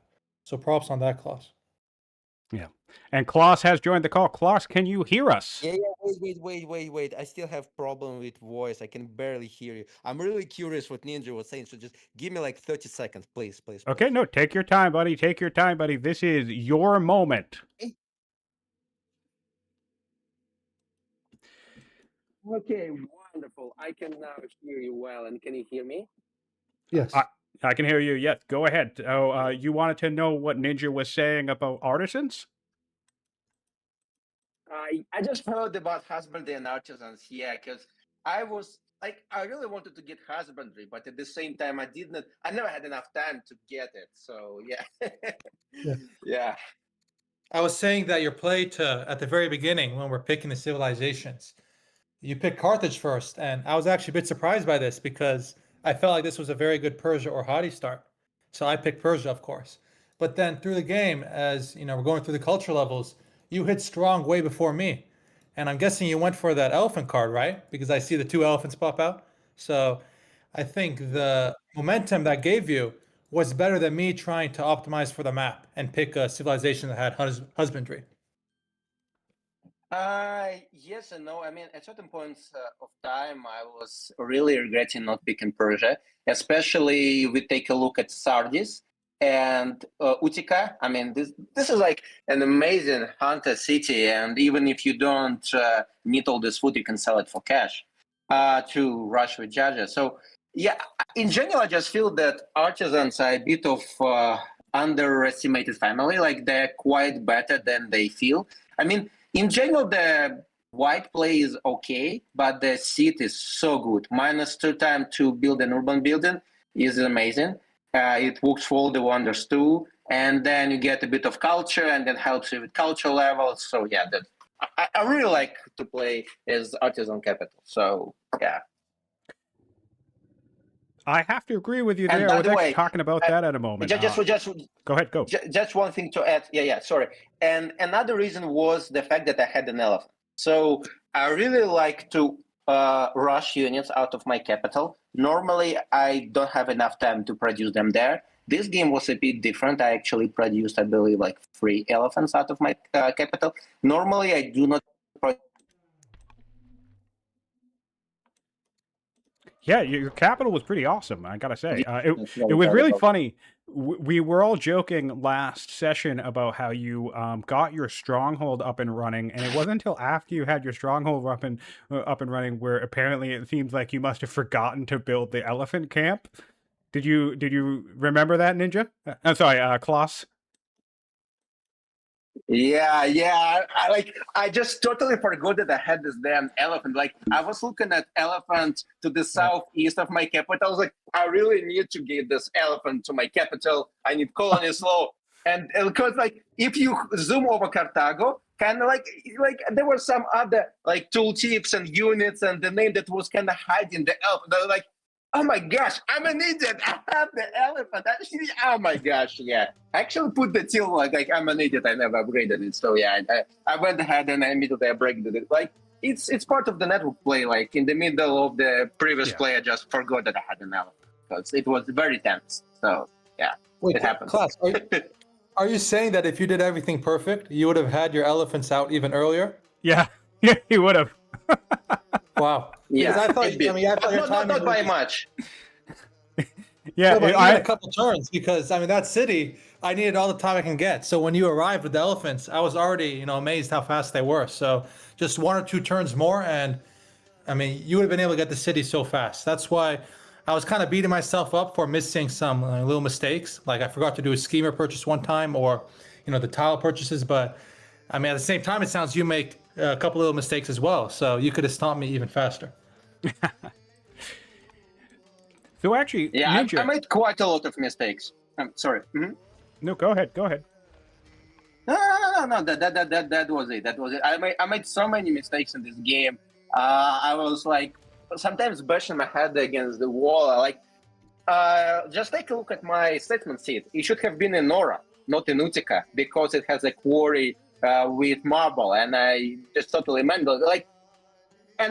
When I had to place it there because I needed civics for the law, but I should have redirected my my settler to go southeast instead of north, and just there were a lot of small things like this that I made during the play. Yeah.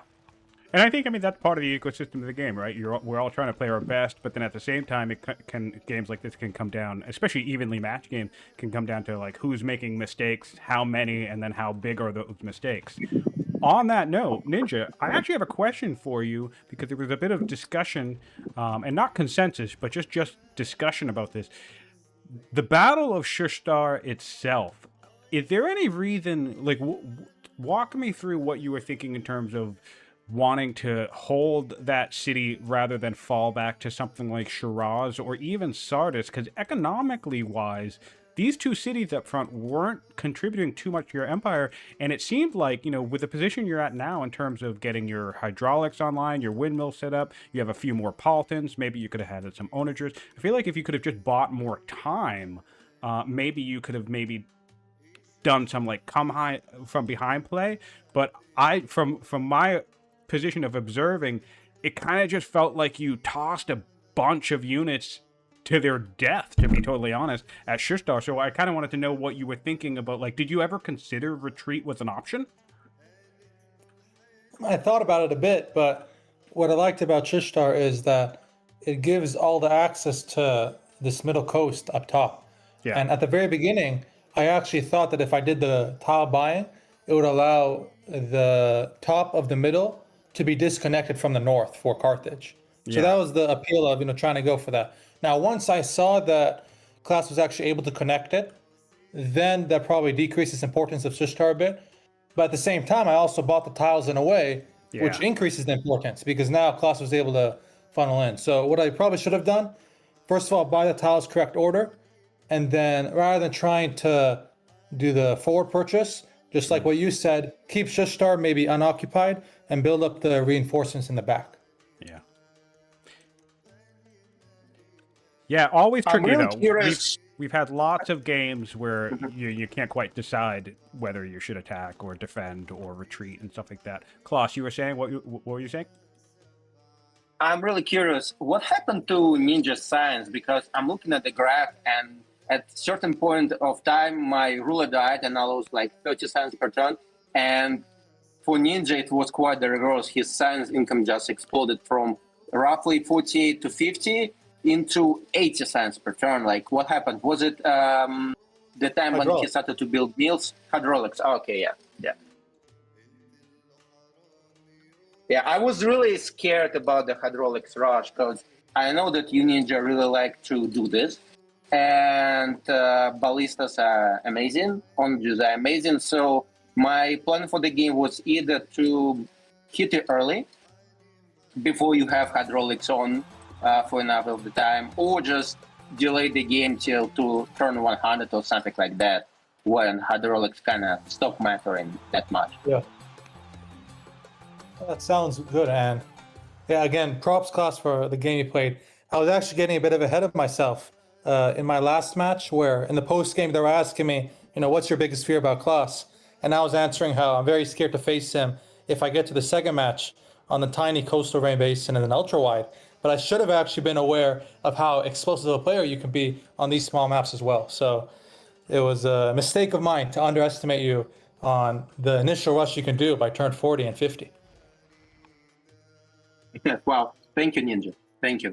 Yeah, I think in general, my weakest point is probably around turn like 60 or so. Like I normally have this mid-game slump in most of my strategies. So, and you normally explode right at around the turn 50, 60, 70, because I watched your previous game where you were just unstoppable. And yeah, yeah, I really wanted to avoid that one way or another. Yeah, the mid game is certainly a trick, probably one of the trickiest parts. You can either plan to play a very long game, long economic build up, and go deep into the tree, or you can plan like a early overwhelming rush, timing attack style.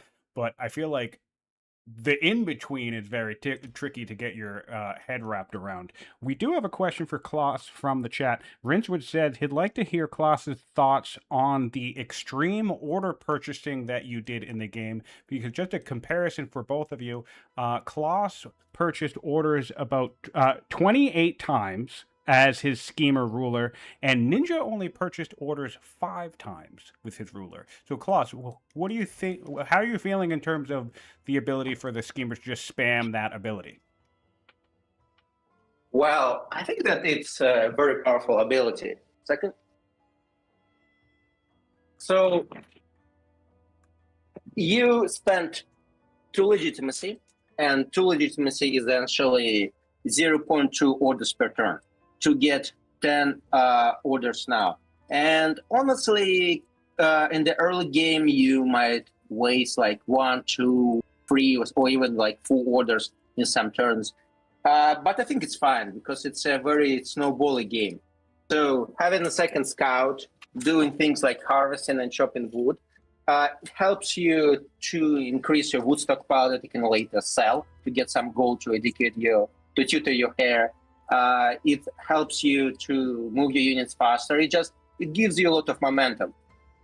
So on a larger map, I would probably try to buy orders less, but still, yeah, I think 28 is fine. 20 is fine. In this particular game, my legitimacy was very low because the map is small, so not a lot of exploration was possible. But on a larger map, it would have been probably less of a problem, actually, due to high air availability of landmarks. So, yeah, I mean, I would say probably that's what I do in most of my games. I try to explode in the early game, like truly explode, and then stabilize.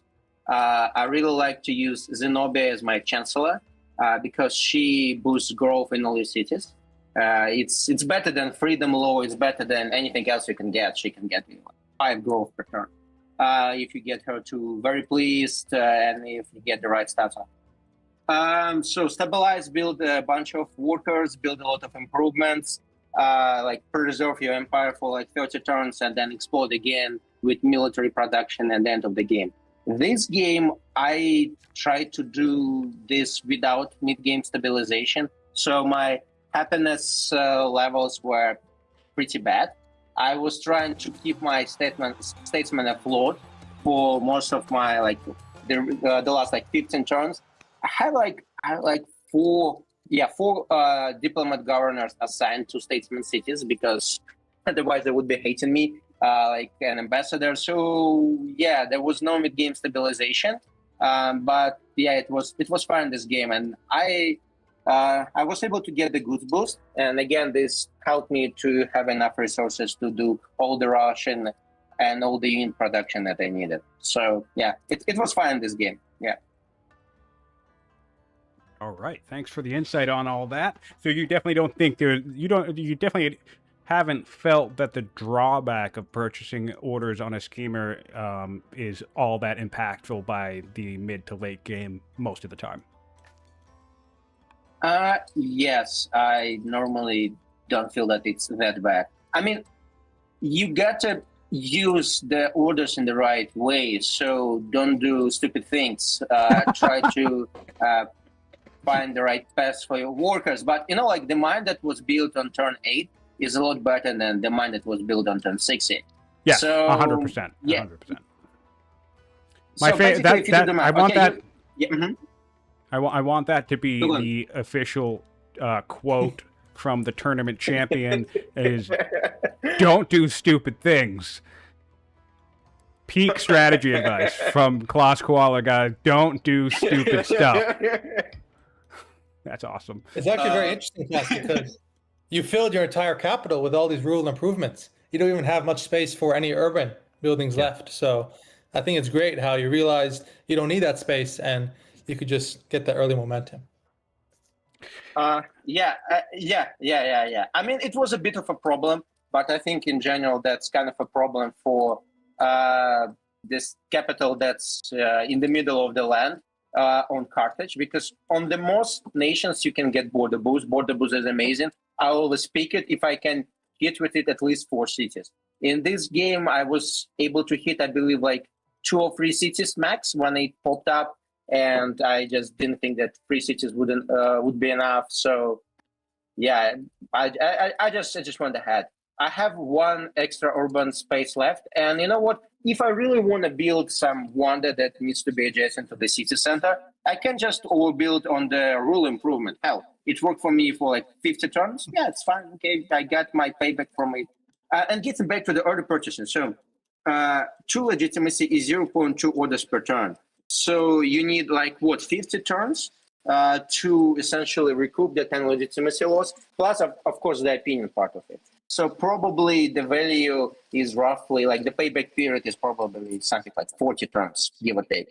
And if the game is gonna go for like 60 turns, yeah, that's fine. You know, like you buy 10 orders on turn 20, and yeah, you never hit the payback period, even if you don't count all the snowball that you get out of it. And I have one more question for you about the middle. How were you able to get there so fast? Was it just hiring the units, or was there some buy rate you were able to get to expand there? Buying orders, moving units through shitty terrain, and buying units. I think I moved in 2 units. So 1 unit I had from Danes, Shushtar, and 1 other unit, I believe Cylinder.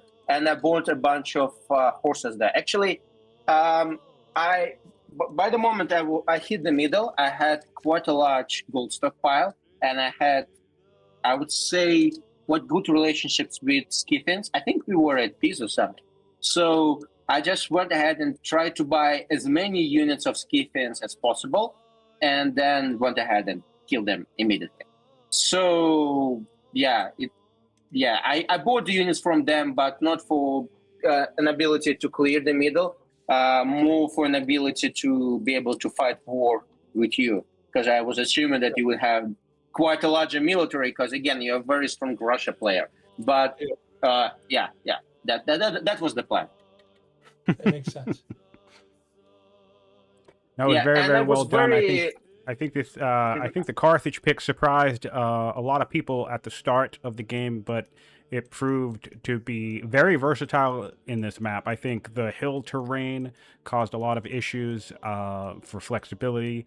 This peninsula, so the ability that you were able to just kind of hop to that peninsula pretty efficiently was certainly helpful. I think you both did a very good job clearing. Ninja, you're very classically good at clearing. You managed to clear a lot of terrain with just very minimal units, of course, but yeah, getting to that center territory is a hike and order intensive, and I guess advantage goes to Carthage there for the unit buying.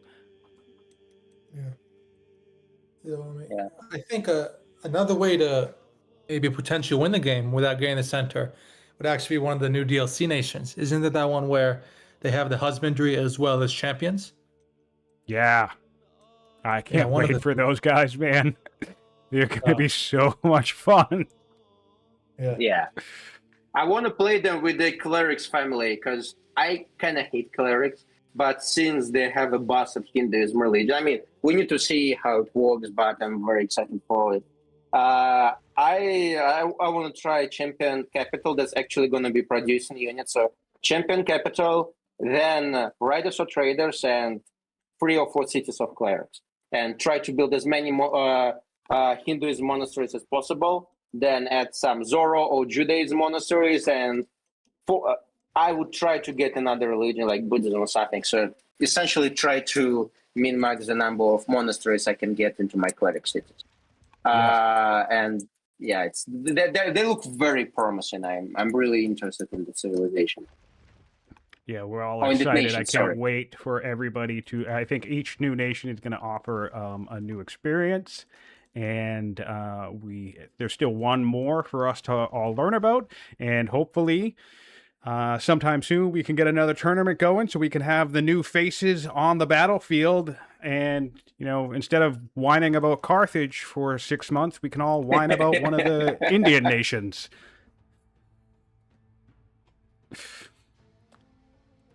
Yeah, I'm really curious, Ninja. In which turn were you able to hit hydraulics on this map? So you told me that 40 is awesome, 50 is normal, 60 is bad in terms of your timing. What was the number of your turn? I hit at 51. So about average from those. But remember, I had to go on the tangent of navigation for the birames. So the 40, 50, 60, usually I wouldn't be going navigation for that timeline. Yeah, it's actually interesting because Klaus beat Ninja to machinery by 6 turns, and yet Ninja beat Klaus to hydraulics. So I really do. I'm deeply curious because now when you look at the science graphs, your science is very similar. Both in terms of overall investment and science rate. If you look at the two economies between both nations in terms of iron, stone, things like that, very similar on that front as well. So I'm deeply, deeply curious about the possibilities that could have existed if Ninja was able to hang on, maybe retreat, mount a more solid defense with better units, like wait for those Paultons to come online, wait for maybe a couple of onagers to come online, things like that, make it harder to attack. I don't think he would have gotten the ocean back. I think he would have lost that for most of the game.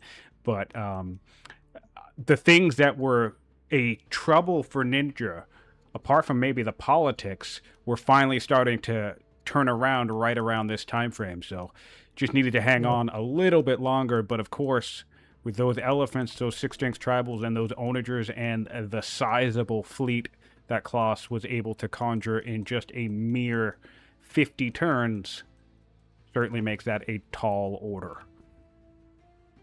One more question for you, Klaus, just about the timing. So take navigation as well as sovereignty. What was your years you hit each of those?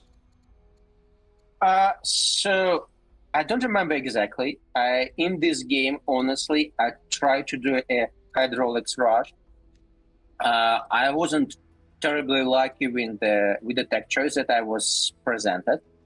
I mean, I wanted to get labor force, but I wanted to delay navigation for a bit. But then I had, I believe, metaphysics, drama, policy, and navigation. I was like, okay, I'm taking navigation. After machinery, I took the goods boost, and then I really needed to have some extra training. So I had to take steel again. There was no hydraulics option, and then hydraulics come and training boost come, and I really need this training. So each time I saw hydraulics, I was presented with something that I needed right now more urgently. Like one time I had an option, I believe, of picking 2 unique units from the Strong Culture event and hydraulic. Of course, I picked 2 strong, 2 elephants. Yeah, that's an easy choice. Yes, essentially I was derailed. And if you look at the science graph, my first ruler, he was intelligent. He was a schemer. Most of the science comes from my capital. And yeah, I think he had like 9 or 10 wisdom or something like that. So the turn I lost him, I lost almost half my science income. I went from 72 to 46, which was very painful. And this really slowed me down. And actually, this was right around the time when your science income exploded. So this was another reason why I decided that I need to push now. I saw you weaker. And finally, I saw you as a competent. I was like, okay, I really got to hit Ninja now because he has some sort of a science income that I don't have. So yeah, I gotta hit him now. And I spent, I did a lot of rally troops with my leader, and really tried to beef 2 of my unique elephants. So I gave them the Highlander promotion because Shushtar is in hills; it's surrounded by hills. I gave them 2 great generals, commanders with solid stats, just to make them as beefy as possible, and promoted all the mercs that I have around, especially the ranged ones, so that I would have a very strong fighting force to take out Shushtar and then see how it goes. Yeah, it makes sense. I was just asking because I think one of the possible ways I could have taken the middle very early is if I prioritize navigation over sovereignty. Because on the tech tree, it says the year you get each tech. And for navigation, I was at year 38 and sovereignty year 25. So I think if at year 25, let's say I got navigation instead, and sovereignty maybe 38 or 40, then I could have prioritized the middle and maybe, change something. But it would have obviously switched around the civic boost, so maybe nothing would have been similar at that point. Yeah, that's actually very interesting. Yeah, I think in the Indonesia maps, navigation is in general very important due to colonies and serfdom load. It's so important. But yeah, the ability to build barems is very good. I actually had 1 free barem from the event, but I think I had it. Yeah, I had it after I had the tech navigation, so it didn't change anything. So you also had an event where you had to spend 200 wood to get a barem, right? I only have to pay 110. Oh, yeah. Yours was cheaper than mine. It didn't matter, of course. Yeah. Yeah, I'm looking at the orders graph. Sorry? I was just saying that's all the questions I had. Yeah, I'm really curious about your order income. I'm looking at the orders production, and for most of the game, you were able to have roughly the same order income as I did. I guess I was expecting you to beat me in the order income by so much because I never built the pastures. I never built ranchers. I didn't build lots of the normal Persian stuff.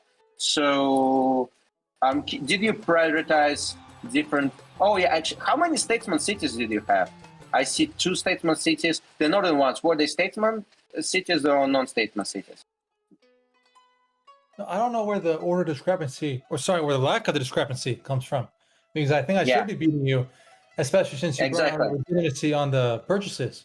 But yeah, I mean, our order is very similar, and yeah, it could be the statesman, but I don't know. I mean, was I building more improvements than you? I don't think so. So you would have actually had more workers spent on the building. So you'd have actually had even higher orders. Yeah, it's very interesting. Yeah, I think you were building improvements around the time when I stopped building them. There was a period in the game where I had a huge stockpile of resources. and I was selling all of it in order to rush decrease in Utica. I think I rushed decrease there like 5 times. And I was rushing serfdom is a difference. acolytes. Ninja still has colonies. Oh, I okay, didn't that think about partially explained. That's a big explanation. Yeah. Yeah, that's. I don't big know if part of the Ninja explanation. ever dipped into colony. Sorry, dipped out of colonies into serfdom Since because I he did didn't, that yeah. big I've been- tile buying play. So yeah, he must have I never switched swapped at some back. point. Yeah, that's a big oversight. But I mean, I don't think Yeah, you and have also equal looking at change. this. Yeah, you should have changed. You should have changed. But I mean, I didn't have Uh, enough units anyway for the excess orders, so I don't think it's going to change the loss to victory necessarily. True. I also built some acolytes. So here's the thing to all the newer players who are watching. So unless you have a hunter city or you're Persia, Yeah, Carthago actually has 2 yeah. elder acolytes. yeah, for That's an orders. extra 2 Because orders you if you don't look at the normally see. the price of trapper and master acolyte and elder acolytes, they normally are roughly the same. But you don't spend the citizen on acolyte, and you get the same amount of orders and extra culture out of it. So master acolytes are strictly better specialists in most of the times than trappers or rangers. And roughly the same logic applies to elder acolytes. So yeah, I went ahead and I tried to prioritize building them. And by the way, so idle citizens give you 0.1 orders.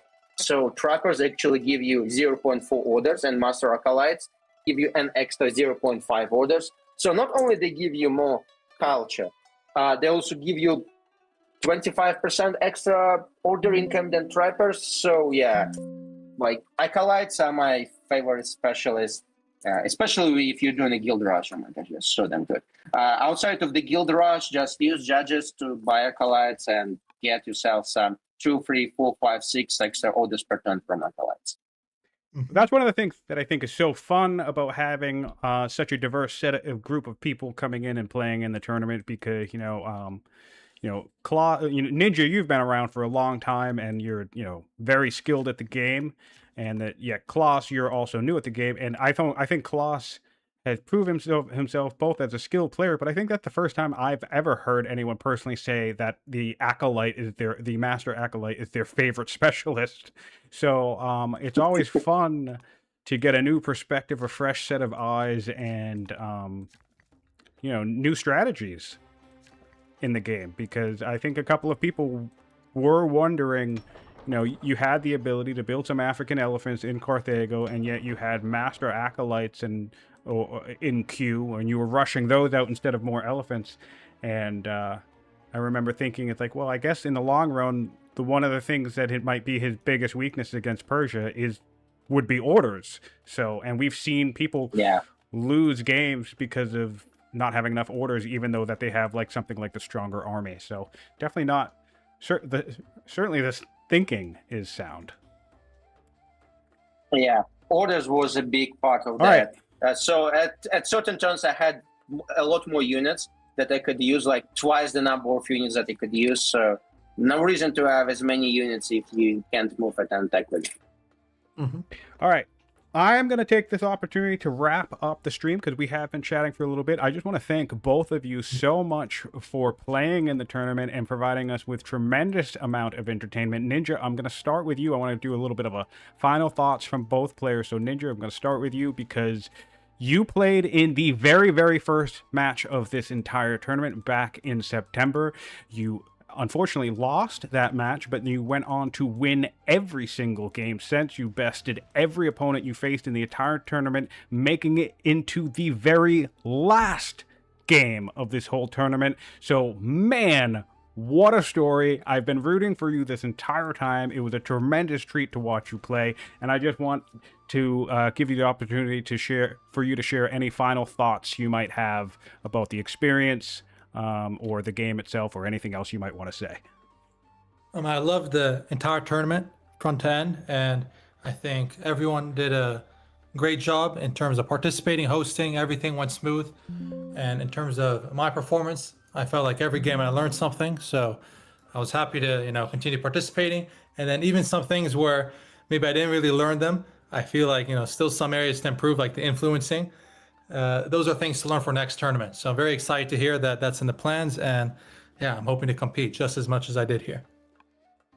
All right, I'm thrilled to hear it. I'm glad to know that you'll be interested in another one because we would love to have you back. And Claus Koala, a relatively new face on the scene. When the tournament started out, there were tons of people playing multiplayer for the very first time, and I believe you were among them, and it's been amazing watching you play because you have crushed pretty much every single game. I don't think you had a single match where it really felt too much like it. Well, actually, that's not true. Aaron gave you a run for your money there. Things looked a little dubious in that match, but nonetheless, you played very well. You've bested every opponent, didn't lose once in this tournament, and it's been such a treat to also experience you after each game being like, hey, here's a bunch of things I learned about the game that I had no idea how it worked. So I want to give you as well the opportunity to say any final thoughts and thank you for your participation in playing this tournament and allowing us to watch. Yeah, I want to say thank you, Cyan. I truly really enjoy watching the recorded video of yours, streaming and observing the people playing in this tournament. You're doing this with so much passion.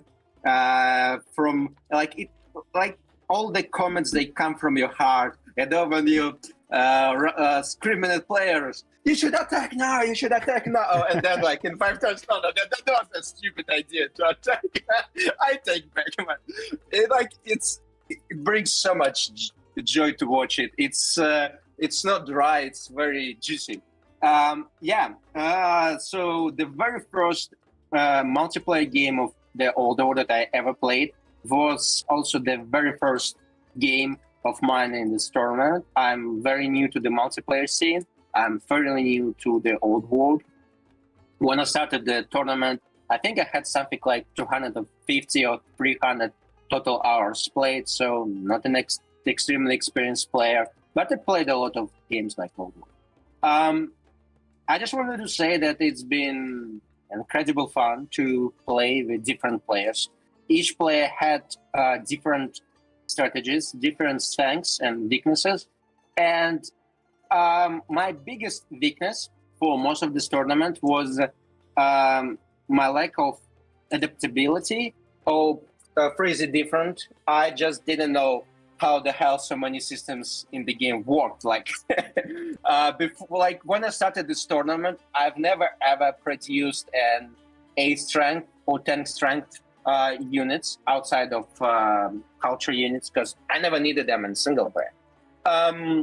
So I had to learn a lot, and my strategy was to watch my opponents, see their weaknesses, and try to play against their weaknesses.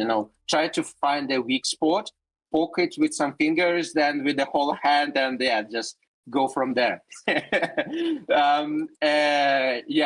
So what you're saying is that next tournament you're going to be even harder to beat. We'll see. Actually, I've lost some games. So I lost one game to Ninjaa. I've lost a game to Solototka. So there were games in the cloud that I lost. So it's not like I'm some unbeatable god. But I was lucky that I was able to face newer MP players at the very start of the tournament and watch the experienced players playing in it. Like literally before I was facing some of the players, I was watching the educational videos. Like I watched a lot of videos from Purple Bull Moose on how to play this game, and then I played against PBM and Cloud and won like 3 times. So, and that's what for me has been so fun. Thank you for the final thought there, Klaus. And that's what for me has been so fun about this whole experience. You have all manner of different players, veteran multiplayers like Ninjaa, Mojo. You have Mohawk developers in the tournament with Fluffy Bunny, and of course No Legs Kitten as a caster. You have relatively more, for lack of a better phrase, casual players in jams, and you have community people who have written guides and help people learn the game, like Purple Bull Moose. It feels like every facet and aspect of the community, from new players to old players and multiplayers or single players. Like I myself, I primarily play this game single player, but then Alcaraz roped me into multiplayer, and I can't get enough of it. So we're all participating and enjoying the game and picking it apart and having fun, and that's been the biggest joy and experience for me in this whole thing, is because all I ever want to do is talk about the game. I mean, I don't shut up about the game. I pretty much live on Discord. So getting more eyes and more faces and more people involved has been a real treat. So again, thank the two of you specifically so much for playing in this tournament, for all the time it took to schedule matches with different people from all across the world, and of course, for allowing us to watch and be critical and make fun of the things you do and be in awe of the things you do and just enjoy the whole experience as spectators. So thanks again, guys.